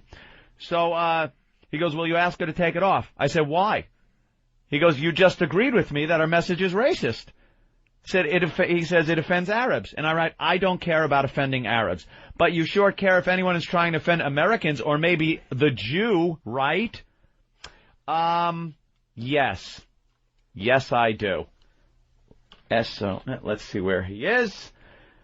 Some Cruel is his name. And let's watch him go. Bye-bye. There he goes. I commend you for sticking up for Arabs, but bye-bye. He just called me a slut. Now I block Pal. He wrote slut, he must be Arab. Now he cannot ever contact me again, and he's gone from the room. There you go. Slut. We kick Arabs out of the room. Yes, we don't try to be covert about it. We don't try to hide the fact. They're annoying in our room. I don't even know what kind of They're how taking fun over the that cow is. talk in general, right? Yeah. They're all over the place. What kind? Sometimes you see fonts come up that are like, what is that? The wingding or widget? What are the dingbats? What? Why is there a dingbat font? Has anyone ever used the dingbat? Or you think Einstein's still alive, working on a problem? It's like, I need to type in dingbat. Where's the Microsoft? Let me go. Dingbat. But let me tell you, angry dingbat guy. But there's no hint that it's even language. What is it? It's like Einstein working on a problem. Dingbat indeed. All right, House. So you hate House. I don't watch House, but what we're on to is the House promos. We can't get enough of them. Yeah. On an all-new House. Because it's the same show every week. Don't see it, don't watch it, don't like hospital shows, don't like doctor shows, don't like medical shows. I get like a hypochondria when I see it. Child bleeding from the butt. Yeah, it's like a man came in with a sore throat. In a day, he wasn't going to leave if House didn't give him a transfusion from an alien that he needs to... And I'm like feeling my throat. I think I got swollen glands. That guy's got swollen glands. I can't watch medical shows. And House is the worst because it's not just like some guy comes in. Like ER is bad enough. Car wrecks and stuff like that. With House, it's always some guy that came in and went, I had a twitch in my eye this morning, and then he's convulsing on the floor. And I go, I had a twitch. This is a new Anthony. It's the skeeved out Anthony. He hates he's always been like that. I don't like medical shows. He hates medical shows. Medical shows, they skeeve me. Why don't we listen to the first House promo? And it's always something that would never really happen in any medical environment. Fox tonight. A child is infected. Her son's brain is losing control of his muscles. With a disease that's already beaten House once. Someone died 12 years ago and House doesn't know why. Now, House's second chance is the boy's only chance. You may have killed a 6-year-old because you're obsessed. Claire, we cure the kid, we solve everybody's problems. Sometimes you lose, House. You're not God. Was that like a dare or something? All new House, next on Fox. Pure discretion advised. I'm afraid the brain lose control by what? I'm feeling something. That was the one I saw. Was it? It was just some little kid. I couldn't believe it. Some little kid is standing there. He's like, I gotta go to the bathroom. They're in a museum. And he's with his. And it's not going to be fun. And he just goes home and tells about the museum. I think the teacher she was pregnant. Oh no! So the teacher falls down and goes, "Oh my goodness, go get somebody." And the kid is so into himself going to the bathroom. He goes, I gotta go to the bathroom. And she's like, I can't believe you're fucking saying this. And then she looks back, and the kid's ass is full of blood. Is coming down his leg. Holy shit. This is on Fox. And then all of a sudden, he has this disease that is systematically in seconds, like it eats his liver, and then it moves to his kidneys. Right. I don't need to see this. And at the end, House figures out the whole show goes on. House finally goes, he's like has he got a Lego up his ass, right? His guy, he calls one of his friends is playing in a poker tournament, and he's like giving him poker advice during the whole show on the phone, and he goes, look man, do this, do that. Then the guy, he goes, look, I need you to come in and look at this kid's blood. And the guy comes in, gives him poker advice, and the guy goes, can you believe I won the poker tournament? He goes, yeah, really? And he goes, yeah, man, I won the poker tournament. The guy had 2 kings. Guess what? I had 2 aces. And House goes, dun, dun, dun. 2 aces. 2 aces. Blim, blim, blim, blim. Figured out what the kid has, gave him some wine, and the kid got cured at the end of the show. Because the 2 pair? He figured it out from the 2 aces. Wait, what happened with the 2 aces? I don't know, nigga. He said 2 aces. I watched the whole show. 2 aces. 2 aces. That's it. And at the end, one of his minions goes, you could have been wrong. He goes, he took a chance. I'll bluff the disease. Yes. I'm House. I raise you 3 children's bloody asses. I'm all in with all my child bloody asses. On an all-new House. Yeah, man. Poker. Maybe he was poked in the ass by a relative. Like a kid. He was at his wit's end, and while his friend was telling him the story how he won the thing, and he says how he won, the House perked up and goes, aha. Aha. Eureka. And then he wins. I hate that stupid show. Now I got... Is there a disease that all of a sudden you're in the museum, you got to take a leak and your ass bleeds and your liver goes away? I can never watch it again. It was too many scenes that he had a cane. He walked around with a cane. Yeah. He was thirsty, right? So they locked the place where he was dealing with the kid because it was like they was overnight, but they closed the snack bar. Yeah. It was a whole scene of him defiantly trying to break the lock on the snack bar cage. Yeah. And Omar Epps, the black doctor, he's like, House, don't! And he did one of the get off me's, and they just watch him break the fucking and then he goes in and gets water! That's it! We got Theo. Grab a Snickers at something. Theo's going to explain the two aces. Oh, good. Theo, Virginia, go. Hey, what's up? All right, I watched it. At the beginning of the show, when they're going through and testing this kid for all the different diseases that it may be or whatever, he tests for, like, the first thing he thinks it is, and it's not that. So when, like, fast forward, he's gone through all these different things, and he's out on the porch talking to the guy about his poker game, and the guy's talking about his poker game. He's like, I had 2 aces, like, right off the bat. And he's like, I play the whole game, and I'm not dropping any cards, and he thinks something, blah, blah. And he goes... So he's like, I had the cards the whole time. And he's like, okay, blah, blah. I guess he puts it together where it's like the disease was riding the whole time, so then he goes back and tests for it again, and it shows up because it took a long time for it to... Oh, the disease was bluffing. The disease was bluffing. It was there the whole time. The disease had a good poker face. He had a good... Well, actually, the disease wasn't bluffing. The disease had pocket aces the whole time. Like, the disease was there. Had the good hand. Had the nuts.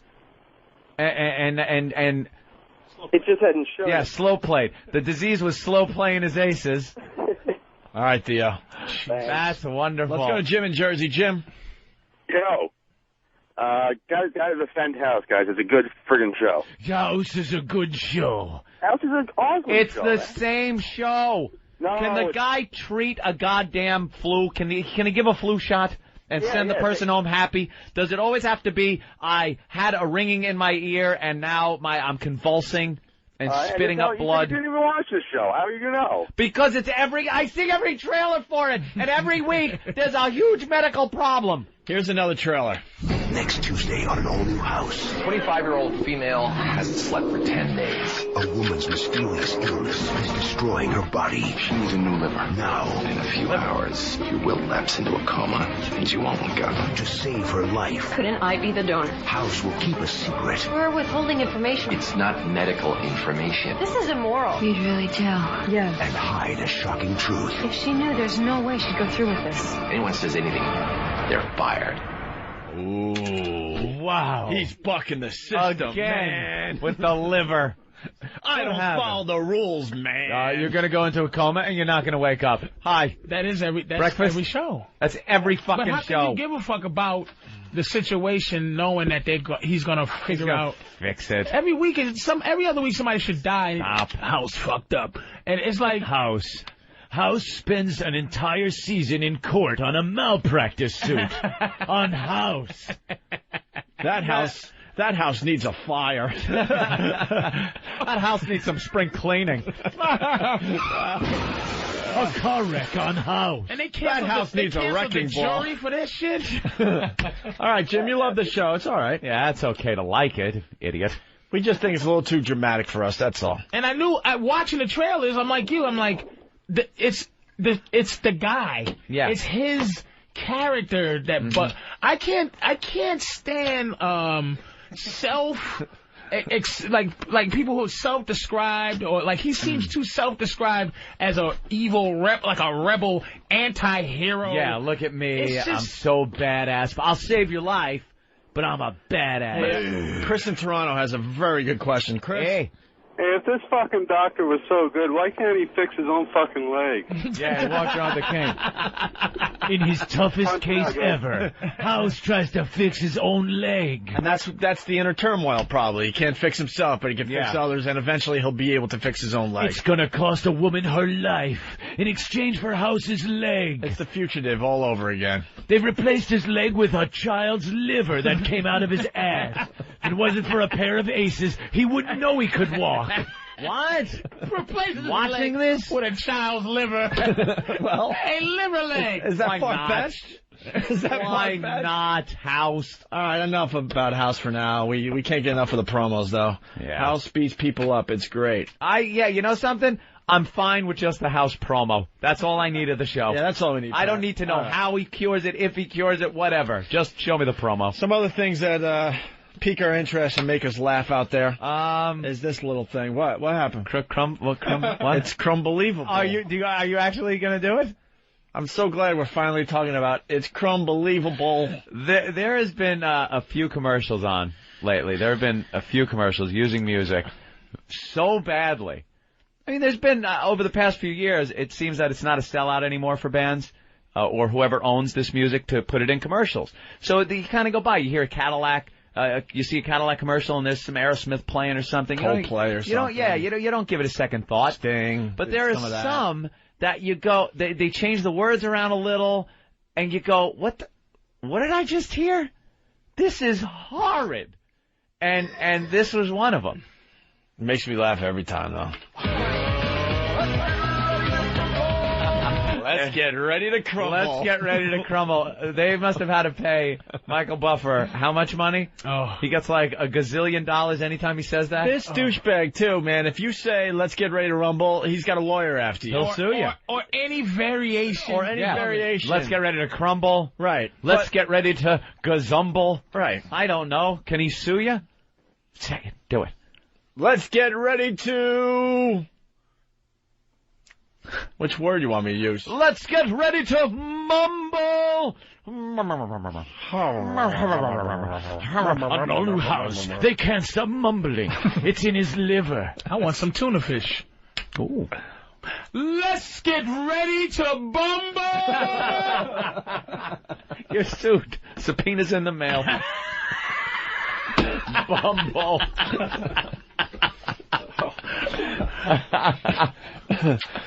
Now I'm thinking of others. Of course, there's got to be another. There's got to be another one out there somewhere. Oh. What? I got one. How about Fred? Fred got out of his chair. Would you like it? No, I'm not doing your bit. You do it. Oh, boy, you better do that now. Oh, well, now you've shattered everybody's expectation. Yeah. Let's get ready to rumble. Hey, I was going to say, you can go to the circus, and they announce, let's get ready to tumble. See? There we go. Wow, folks. You don't see that very often. Mike Tyson's gone down. But you motherfuckers, you took his shit on the planet. Bumble. But you know what it is, Stan? They stole your dignity, right? He goes, you but say then if motherfucker, and then you like, what? I'm just adding to the show. It's a lot of pressure. Stop tearing down a wall. Leave him alone. We played it perfectly, and you have to freaking explain to everybody. I love Patrice. We played it perfectly. Oh, sorry. That's the only way that was going to work. I'm sorry. I didn't want to do it. It just looked like, see, I feel for people. And this is like the poor guy. Let's get ready to tumble. If he did that as I apologize because it was damn fine acting. Here we go. Let's get it. It's Crumbelievable.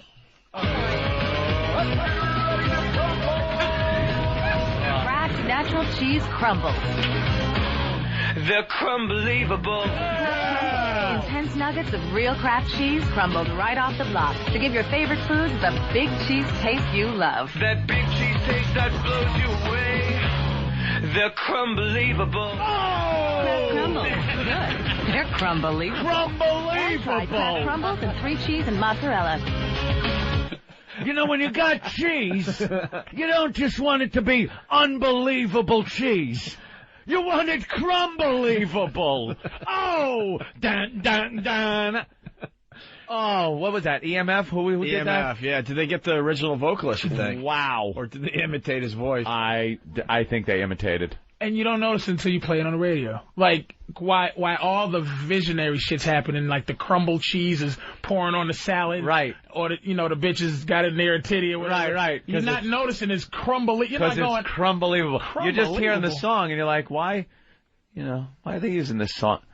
It's crumbelievable. Oh, because it's crumbelievable. Let's say hi to Chris and Jerry. Chris? You're talking already. Chris. Hello? Hey, man. Hey. What's up, guys? I'm punching out. I'm sorry. Yeah, you better. Scott in Tennessee. Scott. Hey, Mayor Menino's new intro. Let's get ready to mumble. Punching out. But you can't punch out. I said that. I know. Jeremy. Jeremy in Jersey. I said let's get ready to mumble, but... Jeremy? What's up, boys? Hey. Listen, Testaverde, take the snap. Let's get ready to fumble. All right. I like how he Testaverde takes the snap. That added to it. Man, not finding any of them funny now. Now he's just sitting there. Yeah, he's all dejected. It doesn't matter how funny one is. It could be the funniest one now ever, and Stan will not find it funny. And then if you see what he did to me, he goes, fucking y'all cracked up a tuna fish, faggots. Then he tries to fuck you. That's fucking tuna fish, you fat bastard. I'm like, he tried to fuck you over. The funny part was no B, you just bumble. It's just bumble. Right. Like left B out, which is ridiculous. Let's go to sexual chocolate. Sexual chocolate. Patrice, what's up, Ray? What up? Yo, you guys are missing the obvious. Kelsey Grammer, let's get ready to stumble. Oh, dear Lord. Oh, dear Lord. Let's get ready to stumble. That's a good word. Like that. Michael Buffer's a motherfucker, man, ain't he? It's unbelievable. And let's get ready to crumble. That motherfucker probably made $1 million. Oh, yeah. Oh, yeah. He has nothing to talk about, though. Like, he goes to parties, and he's got his one thing. So I'm sure he's asked the question, so how did you come up with that? Yeah, how did you come up with the let's get... Well, I was thinking it was time to rumble, and that the people should be prepared for this rumble. So I thought I should make them get ready to... You're going for a drink, are you? Could you get me one, too? And you see other announcers are trying to, figure out, something. Oh, yeah. Because, when you're in showbiz, they ask you the same question. What are they talking to this guy about? It was 1978. What? He's a motivational speaker. He's a motivational speaker. Let's get ready to work at our lives. It's like one of those... Oh, he's got to come out and open with that. Let's get ready to make a change. Let's get ready to take control of your destiny, people. It's your life. And Michael Buffer appearing at the Hilton Hotel. Oh, yeah. Let's get ready to rumble. Michael Buffer, do not repeat above what I've written or you will be sued. All right, creepy cold guy. Creepy cold guy. Hi, Patrice. Hello. Listen, after you're done with the comics, let's get ready to jumble. All right, can't be much You're one away now. You're one guy away, Fan. Fat motherfucker! Y'all laughed at tuna fish? Someone else has stepped in front of you and on the line. Thanks for that last caller. I guess it's time to move on. It's over. Where's Martini Steve? No more umbles. It's Martini Steve. We got two web video clips that one... they're both funny. Steve Irwin, the crocodile hunter. He cries. Yes, Steve told me about this. Gets a little emotional. The crocodile hunter. Oh yeah, as a clip someone sent in last night. Steve Irwin apparently on a recent episode was mourning the loss of one of his dead crocodiles. A dead croc got him. Dead croc. 'Cause I saw some special where his cameraman got bit in the head or something. I haven't seen that. And he didn't shed a tear over that guy. This croc kicked the bucket, and I guess the croc died overnight in its sleep, and Irwin discovered it in the morning and was very upset. Wow, he sounds it. Yeah, I know. Very somber. Let's try that again. Okay. Yeah. Started to sleep. The best way anyone could ever go.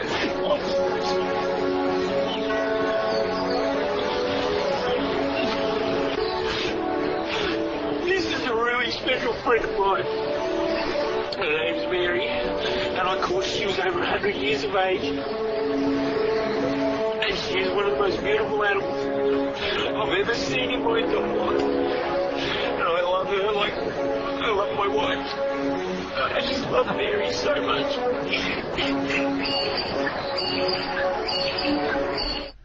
Holy shit. Did he say he loved her as much as he loved his wife? Yes, he did. You can act like a man! Come out! Hey, Steve, you gonna be using that crock for anything?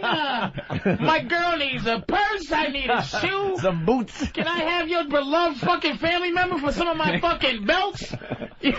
I have never heard someone that upset over... And the croc was 100 years old. Yeah, he said the croc was 100 years old. Good life. Yeah. And at any point, if he petted the crocodile, it would bite his face off. Oh, what the a crocodile had no love for him. Would have eaten him. There's that clip of him feeding the crocs. He's got like chicken parts, and he's throwing them in the croc's mouth, and then he's holding his little baby. He caught a lot of shit for this. Oh yeah. He's holding like a newborn baby. Justifiably, too. Over the Well, no, he's kind of holding him like, lovingly. As he's feeding the croc. As he's feeding a crocodile, and kind of the croc is coming toward him and lunging, and he's kind of jumping away. That baby was like, that croc must have been like, oh, you know how tender that is? I bet that is the tenderest, juiciest little chicken turkey-looking thing. Look at that. I used to do my bit about the Michael Jackson holding his baby over the bow. That was about the same time. Yeah, I'm like, it was. The right. crocodile hunter is using his baby for chum, and Michael Jackson is worse than... Hey, at least... Well, it's because Michael Jackson was black. That's why it was worse. Yeah. Well, it's ain't the not fact anymore, that, so it wasn't... ain't the fact that in a couple of years, Michael Jackson's going to be fucking the kids and Steve Irwin isn't.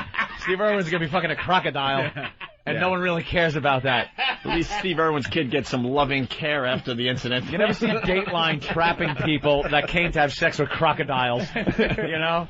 Over the internet. Right. Why did you come to this crocodile pen? Hey, I just try. I like crocodiles. Michael Jackson is going to be having sex with that kid. I only fuck newts. I don't like the whole... So he cries when the crocs die. Oh, that's sad. Oh, the wife must feel good. Feels just as bad as if he lost his wife. It's just one of those animals you can't... Yeah. There's no love there. You can't give love to that. It's like giving love to a snake. It's like, it's a possession. Like, oh, die, but damn. You can't love something that can't have an expression on its face. Right. Show me something. No eyebrows, nigga. No eyebrows. It's just like fish and... nigga, That's no eyebrows, motherfucker. You need to fall in love with an expression or something. You ever look at a dog and he like puts his head on his little paws on the rug, and then you go, hey boy, and he looks up at you, and his eyebrows make that sad look? Now how do you not go, good boy? Exactly. A crocodile, don't matter what the fuck mood that croc is in, that croc could be like, look at you and go, there is no chance I'm going to eat you. I actually appreciate you as a human. And it's going to be the same face as, I'm starving, I'm going to rip your fucking head off. Basically, he looks like a burn victim all the time. Little beady eyes and shit. What? I thought we were all just having fun here. What happened? Or an Asian. Fucking.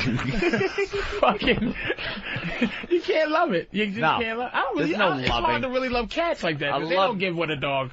Nah, cats Nothing can gives be you what a dog gives you. can be friendly. Nah, cats purr. Cats can be friendly. Cats will give you a little something, something. Yeah. But I'll tell you something. They got the motherfucker attitude. There is no indication when you get a cat whether it's going to be good cat or bad cat, and you can't train it to love you. A dog, if you give a dog a lot of love and affection when it's a puppy, it's probably going to be very loving and affectionate when it grows up into a dog. A cat, you could be the nicest to a cat when it's a little kitten. The thing could grow up, and you go to pet it, and whoosh! You get the claws. You get that thing they do where they grab you with the front legs, roll over on their back, and hit you with the back legs. You know why? Oh, is that annoying? You just want to punch a cat in the face when he does why? Because you allow the cat to shit in your house. What? Think about it. If you allowed your dog to shit in your house... Oh, you think he has the run of the house? It would have an attitude, too. You do let the cat shit in the house in the cat box. The dog needs you. They go in the cat box. Cat's like, fuck you. I shit and eat. So you think the What dog are you is doing only, for me? This is a backwards attempt by the dog because he knows he can't get He has out no the house to choice. shit. Yeah. So he has to And he treat knows you if with he love. does shit in the house, gotta love you. he's gonna get beat up. You're the guy that turns the knob. He doesn't have thumbs. That's the whole thing between You dogs and gotta cats. turn the knob. I just summed it up. He loves your opposable thumb. That's all. Cat doesn't need you for shit. You already told the cat, look, you can shit in my house. Hey, shit in my house. And if you don't Piss. feed the thing, it's That's gonna what I was find gonna say. it's gonna find a mouse or something. It's gonna find. Very Do you have a self-sufficient. mouse He's got a in lot your of mice. house? Oh, I have He's got lots mice. of them. Well, if you don't have mice in your house, what's it gonna find? Probably find something. Probably Open up. garbage. It takes the little paw and opens up a cabinet. He'll get into something. Some of your crumble-levables. You dog lovers out there, you let your dog shit in your house and you watch the attitude. And it'll you watch tear, the attitude it'll change. tear the fucking packet open right where they start to tear for you. Right. And seal it back for you. Let's go to Bobby in Boston. Bobby. Boys, what's happening? Hey, Bobby. Hey, Bobby. Oh, I almost missed the fucking road. A croc looks like a burn victim. Are you okay? I'm feeling pretty good. That was. You were talking earlier about Anthony being a cruel, trying to figure out what his cruelest. You say shit like that off the cuff, man. I was howling. How do you come up with that? Well, these guys are really, really funny, so I just go with the shock stuff. That was classic, brother. Punching out. You're a shock jock, I'm a Opie. shaka jocka. All right, enough of that, though. We got this other clip. We have this teen's life ruined by teabagging. I'm not sure what the actual news. It looks like it's a Dateline or a 2020 kind of special. Teabagging? I guess the kid went off for the weekend with some friends. His parents set him off for the first time, and he got hazed a little bit while he was out. And he got teabagged by some other gentleman, and the mother describes what they did to him. He. So it's a guy. Yeah, How old? 15. By the way, 15. Can we back up a little bit? We got to start using the instant feedback. You know, I usually punch it up over here. We got to, reset everything. We do read instant feedback all day long. Mm-hmm. The instant feedback has dropped because of the pal talk. And the whack bag has dropped a little bit because of the pal talk. We need the faithful listeners to still visit everything. We still need your instant feedback coming in, people. We still need the posts on whack bag. And we still need the pal talk. We haven't mentioned instant feedback in a while, I guess. Right. But we notice, some areas are getting stronger, others are getting weaker, but all this helps the show. Right. So if you haven't been on Whackbag in a while, post there, okay? If you haven't sent in an instant feedback in a while, do that as well. The instant feedback Unless you link got nothing to say. Well, that's true. The instant feedback link is on opieandanthony.com. But we got to reset a lot of these things again. Yeah. Okay? Zoltak, the Great from Philly. Zoltak. So I guess Opie is saying no one could possibly love an Asian. Oh, Jesus. The Asians are expressionless as well, is what this guy's sort One of of Jimmy hinting Norton's at. favorite observations. Yeah, you don't know. In fact, you can't tell if they love you, hate you, if they're in a good mood, a bad mood. So it's just the same face. He drink patty water. Oh. Yeah. I never noticed that. Yeah, well, that's true. Jimmy Norton. Now I gotta look at that Asian. Let's go to Scott in Texas. Hey, man. Hello? How you doing, Scott? The skin is too All right, tight how you around their doing? eyes, Hey, so they Opie. can't open, close, nothing. It's just there. Hey, Opie. Yeah. I agree with you, man. I had a cat I had in Texas. I used to let him shit in the house all the time. The meanest damn cat you could ever see. Every time you touch him, he claws you. Then I sent him to my mom's house in Alabama, and she let him shit outside. The nicest cat you could ever see. See? That's all. I'm telling you, man. Yeah, I gotta agree with you. I'm telling you. I had 4 fucking cats in my house because my wife was turning into crazy cat lady. And believe me, it was just because I finally put my pussy foot down that it stopped at 4. It started with 1, which is fine. And then she decides to get another one, and it's a female, and one's a male, and it's not fixed. Hello. There's kittens all over the place. We want to give the kittens away, so we start giving away, and she wants to keep one. And I pussy out. And then she decides that she can't decide between 2, so she keeps 2. Then they grow up into cats, and before you know it, I have 4 cats. I sent away for one of those cat boxes with the motor that rakes the thing each time they come in. Not too annoying. The thing was running like a refinery constantly all night long. All you'd hear, and it would put it in a bag. It's just mining poop It's shit. mining. I was mining cat shit. poop shit. That Jesus. Just mining cat shit 24 hours a day in the middle of the night. And I was the one that had to attend to the cat box. It was my job. Fucking Anthony wife. had chores. I had chores. Anthony had chores. I had chores. Big radio star. A grown man that was like setting the radio world on fire had chores. You know, would carpool. He'd drop me off at my house. I'd be like, you know, dude, what a show today. We got an interview coming up. We're doing this. We're doing that. It's, you know, top of the world, man. We're going to fucking go places. He'd drop me off. Well, I guess you forgot where the vacuum was. No, it's in the closet. Oh, well, if you knew where it was, why isn't the floor vacuumed? Well, perhaps because I'm trying to make a huge radio career, and vacuuming really didn't fit into that. Patrice, this is where Anthony blanks out for about 10 minutes. Oh, Just boy. sit back and enjoy. Oh, boy. Don't look at him in the eye. I never knew what I was coming home to. This was it. I would come home, and Opie would drop me off, and he's like, so, what's going on? And I'd go to Opie, I go, who knows? Mixed bag. Can I... Because we're allowed to talk about this stuff now. Can I? Yeah. I did remember another thing that I used to do for you. Yeah. Do you remember the times I would pull up to your house and you'd go, no. And we would drive around a little bit because you weren't ready to go home. Yeah.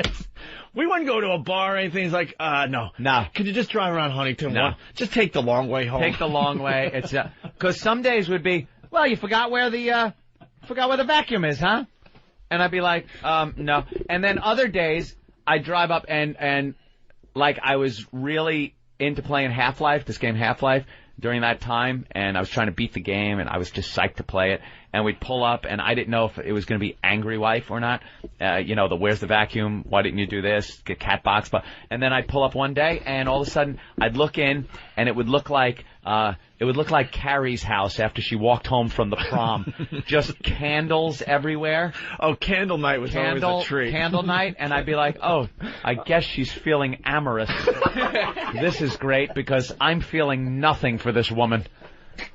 And I go in, and all I'm thinking is, I forgot about candle night. All I'm thinking is, but I have to turn off the power generator downstairs to get the mob that I got. There's going to be guys, soldiers parachuting down. I got to shoot them so I could get through and get the formula to the professor. All I'm thinking is Half-Life games. Patrice, you know, around Christmas time, you see like the Hanukkah candles and stuff in every window, whatever. He would have candle night. It was like candles, like, oh boy, okay, I guess she's feeling. Like... Did she hit you? What? Dude, I don't even want to look. She might as well have. No, she never did. I'll be honest. Was you an abused husband? I was mentally abused. I felt mentally abused. I just want to know, like, when you come home from being a radio personality. Yeah. Personality. We were like on top of the world. Fair enough. Like fucking radio gods or whatever you want to call it, right? Yeah. And she goes, hey, did you forget the vacuum? The reason I asked did she hit you is goes, yeah, bitch, I did forget where the vacuum was. And what would happen after you said go fuck yourself?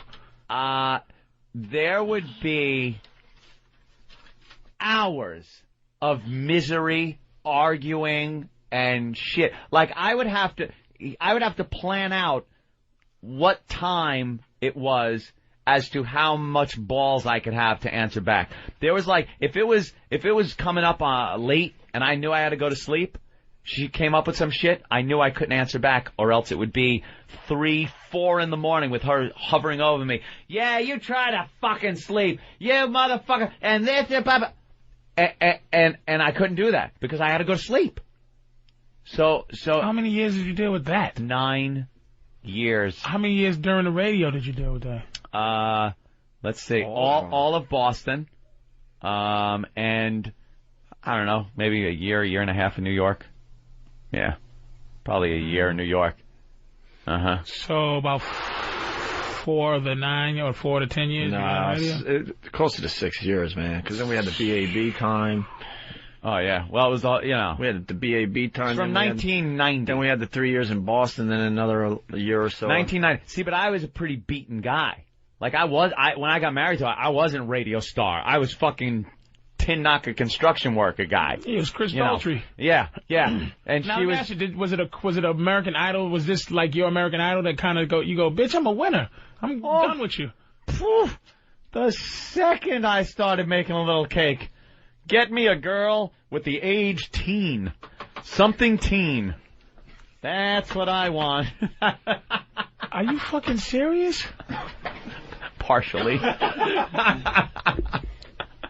No, I was not with miserable. the teen thing. No, I'm serious about it. We all went there, but it's By the like... way, by the way, to answer the question that you started the show with, this is where I do get uncomfortable. This is it right here. No joke. He lived no through joke. this. Opie was like part of Did this. you ever help him through his relationships? No, he went through it like it was like some kind of fucking, I don't know, like it was some kind of thing that like a bank transaction. I went through it like it was a soap opera fucking knockdown, drag out. It was just like a book. It could have been a movie. And I like I said, I got married. I was in construction. So, she's tending bar to make some money. I'm working construction. I got like fucking credit card debt up the ass. And, it was that was the deal. There was a lot of drinking going on, bump So parties. when did you have the epiphany that you weren't a loser anymore? I guess after Boston, when I came to New York, I'm like, you know something? I really don't need to take this shit anymore. Because it was just taking shit. Dude, taking shit. Now, can you give me one day of, like, the day that you found out that fuck this bitch, right? Can you give me what you said the day you found, like, how'd you finally get rid of her? Oh, that was, yeah, I'm not getting rid of my girlfriend. Oh, you had a bitch on the side. Of course. And she knew about it, though. Oh, yeah. Of course she did. Oh, but she just wanted to hang with you and... You might want to Google Anthony's name for the full story.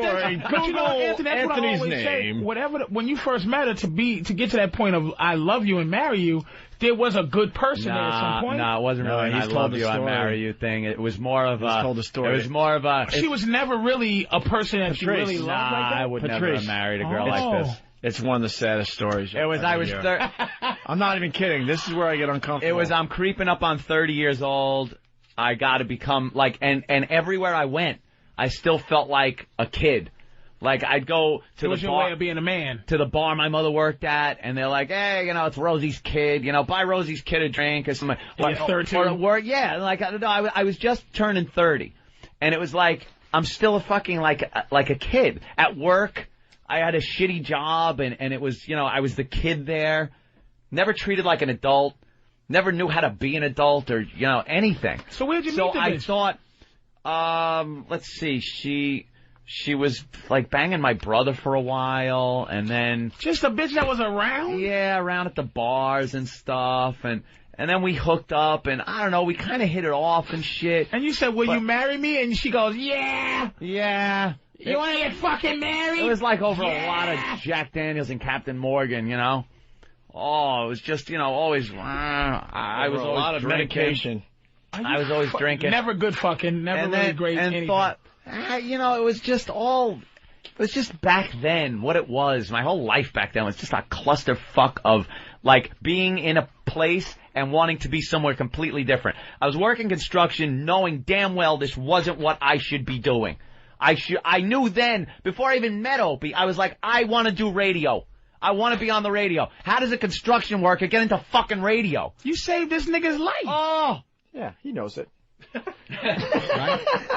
This is the, you don't even deserve an and. Hey, motherfucker. You listen to some VAB tape. This motherfucker could still be on Long Island spinning fucking Aerosmith records. I'm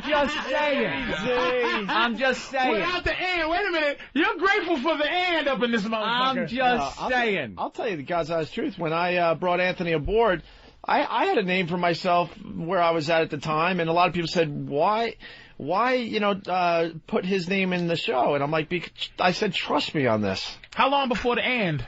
Right away. Immediately. The second we got a gig up in Boston. You guys were Opie and Anthony. Yep. Yeah, because I get shit for having, an out of control ego and all this bullshit, and that's why I get frustrated. I was Opie for 10 years by myself, doing well. I was doing fine. I had a career. Was it as big as this? Absolutely not. Would it have been as big as this by myself? Absolutely not. But I was doing just fine, and I was going places on my own, okay? Fair enough. When I fucking worked with this motherfucker for the first time, and I saw the chemistry, I'm like, Opie and Anthony starting tomorrow. Nice. I didn't even have to think about it. And I was Opie for 10+ years before that, if you count college radio, even longer. That's why Howard is the biggest douche in this business. Wow. No, well, I mean, I almost got hit by that trolley. Because Robin really helped him, get places in his career, and this motherfucker still thinks it's all about him. Never be Howard. You got to be able to step aside and realize what you got, And I said, trust me on this. It's Opie and Anthony starting tomorrow. I started calling my show. That was still mine, Opie and Anthony, when he came in. Nice. No problem. And I knew it paid dividends like You're being very crazy. nice about this, but he saved you from either imminent death, a murder charge, I know. or 75 kids. Patrice, it was a no... Patrice, the funny thing about this, it was such a no-brainer because what people don't know is Anthony was doing radio with other guys at the time, and all these fucking ridiculous egos couldn't see the big picture, couldn't see the future. Oh, you was doing radio. Yeah. He was on Howard's show. I had done. He did some things on Howard's show. He did things. I mean, there's a bunch of other Chaz shows. at PLR. And all they had to do was offer this motherfucker a job. He was there the next day. Eager like a little beaver. Dude, So you had been just tasting around in radio anyway. Yeah, I wanted to do radio. I knew I wanted to do radio. I thought you just fell out of a fucking turnip patch or something. But I didn't have a gig, It wasn't. But you was refining yourself. As I was trying personality. any way to get my foot in the door. Yeah. Yeah. I saw it and I looked down like, you got to be kidding me. No one else has grabbed you yet? And there was. And then it was And there wasn't an inkling. He had that fucking Ann just sitting there waiting. No problem. Anything was going to happen. And then when we got the offer to go to Boston, I'd said this before. I was making $29,000 a year knocking tin, and the offer to go up to Boston and do radio was $27,500 a year. A year. Oh, believe me, there's shit in radio when you first get started. So it was less than I was making knocking tin in construction, and. You call them up and tell them you want to make at least what you're making now, or no, we can't do it. We got credit card bills, and and I'm like, this is like, wifey. I'm like, you don't understand. This is the chance of a lifetime. If I fall on my ass, like if we do well, this 27.5 ain't gonna. Don't worry about it. And if I fall on my ass, I'll go back to They'll hold my job there in Apollo Air Conditioning. Let me explain this. You can find 1,027.5 jobs. Yeah. Believe me. 1 million. I could get the one I had. They would invite me back. You can't find opportunities like that. They say it all the time. Opportunities come once in a lifetime. Yeah. Blah blah blah. That was the opportunity for both of us. Did you pull his coat to let him know? Look, this is bad money now, but dude, here's the potential. I didn't care. Dude, did you know what the potential money was? Yeah. And Patrice, here's the deal. And Ant and I joke about this to this day. It's a known fact. Ant and I make exactly the same now. Okay. Mm-hmm. When we were going to Boston. That was my gig. I got that gig for me, by myself. They were ready to pay me, it was close to $20,000 more than I was making at BAB. That's a nice bump. Big time. For nights. For night. No, I'm going to explain the story. For nights, right? But I was like, fuck that. I got this new guy I'm hanging with, and we're doing radio, and I knew they had afternoon drive available. I didn't have enough on my own to get afternoon drive. They were giving me nights for a nice bump up, though, okay? Right. So I said, no, you got to hear the tape of Ant and I. I know you've heard my solo stuff, whatever, but trust me on this. You got to hear this tape. And they fucking heard this tape and went, holy crap, they hired us the next day for afternoons. And I went up there for the exact same money. So he took out of the budget that they had, he took exactly what he was making at BAB. To pay you. And so I could get the rest. So they weren't paying you, he was paying you. No, they were paying me. See, basically, if I was stupid and really had an ego that was getting in the way, I would have said, this is fun, we've had a good time, but holy crap, I can make an extra $20,000 right now. To me, that was huge, especially at the time. But I saw the bigger picture. I'm like, look, I'll take the cut now, no problem, as long as I go up there for the same exact salary I'm making now, because I knew what kind of life I had. And was this some like love at first sight shit, or was you looking for an Ann before that? I was definitely looking. I think you're always looking. But it was then, it was I mean, so you had obvious. already said, man, I need a fucking, like a partner. Yeah, Yeah, because I was getting bored doing it by myself. And to take that to And the then you next popped, level and then you stuff. just kind of fell into Popped it. in. So I went up for the exact same thing. He went up for the exact same salary, and then boom. Yeah. Within 6 months, I think, like, she was bitching about the 27. Within 6 months, I think I was making 35, which was, you know, Dad bumped to you me, up already. back then, to me, was like, oof, amazing, you know? Knocking 10, I never would have made that doing what I was doing, you know? So, it worked out. So how did it bump up to the millionaires you are now? Is that's the game? Just being at the top of your game is millions. We got the mayor killed up there in Boston. Once that happened, they threw boatloads of money at us for some reason. Yep. That was the old days. When you fucked up, you fucked up. You went up. And who knew that? Opie. I turned around when we got fired from Boston But and now thought, you're fucking oh my down. God. Now it's What? you can Now fuck you down. fuck down. Now you fuck down. Yeah. At the time, I knew, and idiots were like pulling me aside. You need to talk to a psychologist, a psychiatrist. You have problems. I'm like, I have problems. Watch what happens next. I was like, oh my God, he got us fired. Because I remember, we were making, now this. See, Anthony now completely gets it all, but then he was scared At shitless. the time, and I was like, suggested oh this. my God, he fucked this up.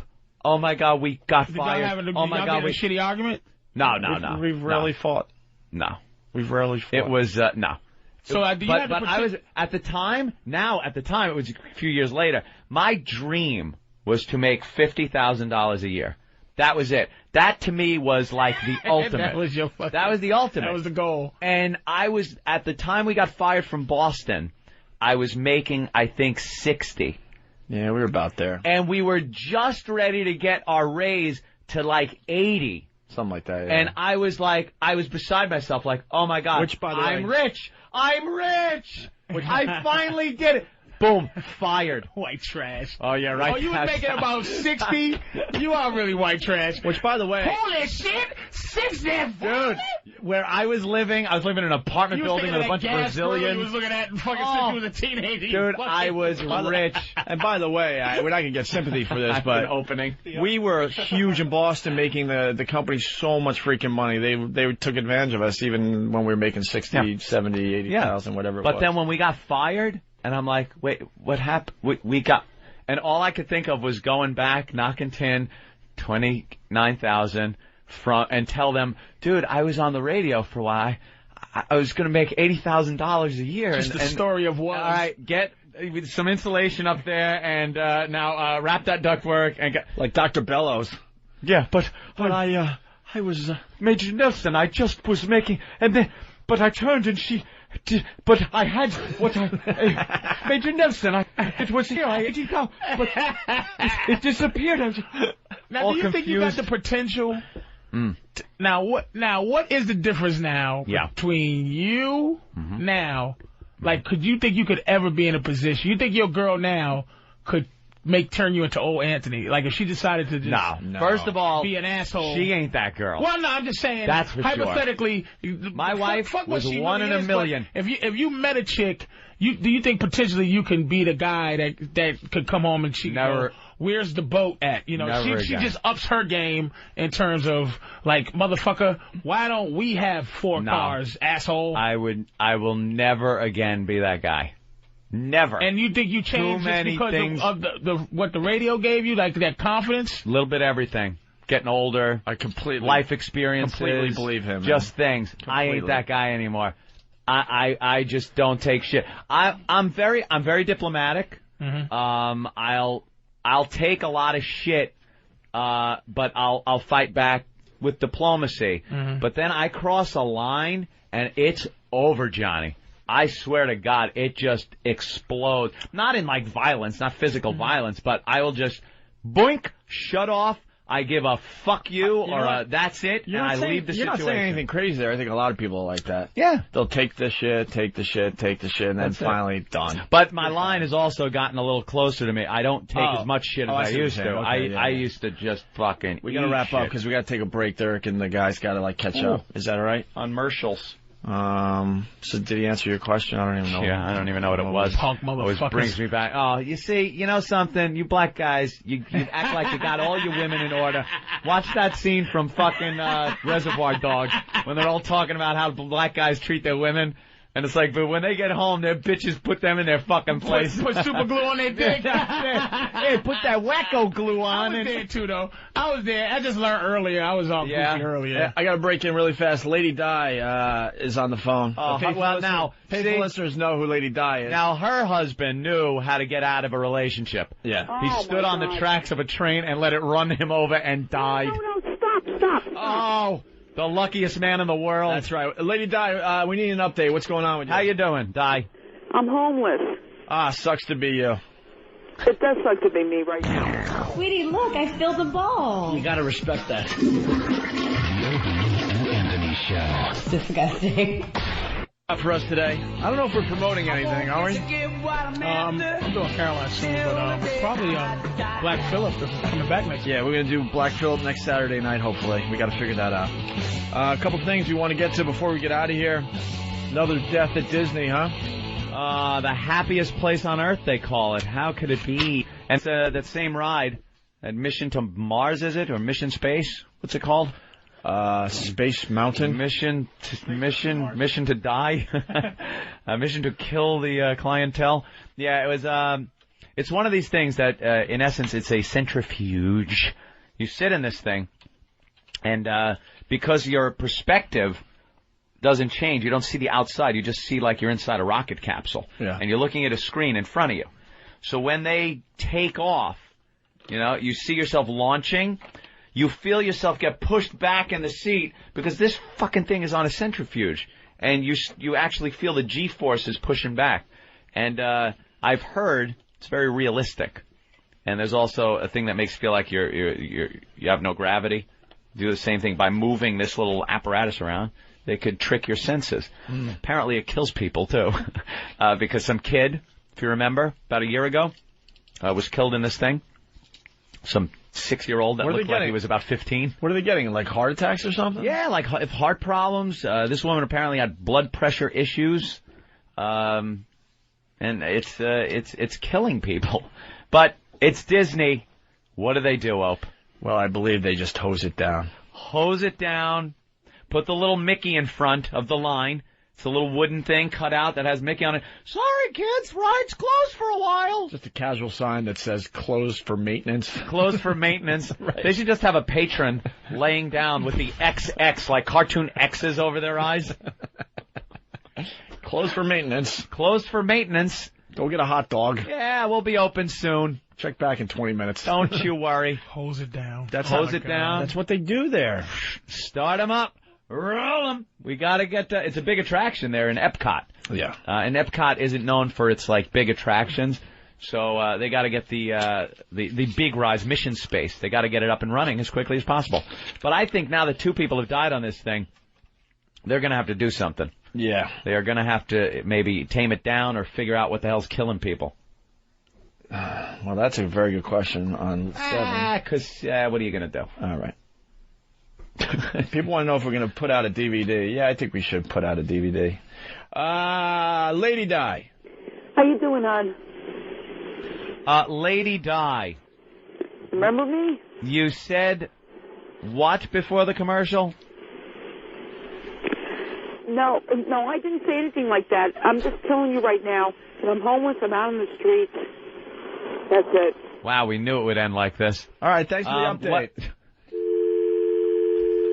You don't even want any info on that? How is she calling?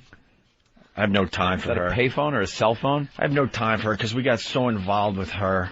We tried to help her, and she wouldn't listen to anything we had to say. Look at Patty. She was right on the brink of being... She was homeless for a very short time, lived in the studio under the stairs.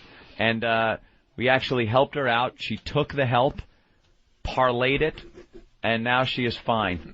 Now she's just barely homeless. Yeah, barely homeless. Barely but Lady functioning. Di wouldn't listen to us. She's a drunk. She's a drunkard. She's irresponsible. Apparently her son is with her father or something because she couldn't Do you take realize care if of I'm listening to the show the first time, Yeah. I hate both of you. Yeah. Why? Because you hung up on this poor... you hung up on this poor homeless lady. I'm homeless. I'm in the street now. I'm just pissed off, and I'll beat myself up all afternoon long that I didn't play the Benny Hill music before I had, you know, hung up on her. It could be worse. Homeless in spring. The weather's nice now. Just think if it was winter. All right, maybe we'll get to that story tomorrow. Yeah, I gotta hear what happened. Let's say hi to Will in Jersey. Will, what's up? Hey, what's up, boys? I learned today that you can't feel for someone who doesn't feel. Yeah. You guys suck. Yeah. Right. How do you know who the fuck doesn't feel? Huh? You can just tell. You can just tell. And don't forget, dogs would give you an attitude if you allowed them to shit in your house. Shit in your house, right. Let's go to Grape Soda. Grape Soda. Hey, yeah, I learned today that Anthony had a shitty marriage, and I never knew that. Oh, it was awful. Divorce was even worse. All right. Lady Di. Yes, do me a favor. Yeah. Can you raise a fund for me? Whackback.com. Please? No one requests the funds. They usually come up because people have sympathy for somebody. No one really has much sympathy for you because we've tried to help you in the past, and you've been so stupid and arrogant and lying to yourself. I'm not lying to anybody. You're a drunkard. You're a drunk. We told you are. We told you were going to lose your fucking house and everything in your life. And look, ta-da! You're on the street. Congratulations. She started a foundation for herself. Yeah. Not true. She's still not lying. You did deserve this. You worked toward this. Congratulations. You reached your goal. You're homeless. That was your goal. Jesus. No, it's not my Hey, Lady Di. You made sense to her. Lady Di, let me give you some advice. Take the way your husband took out. No, listen to Do you hear anything going choo-choo nearby? Step in front of it. All right, let Lady Di talk. Lady Di, go ahead. What do you have to say? What's up? my husband. That's it. I'm out of here.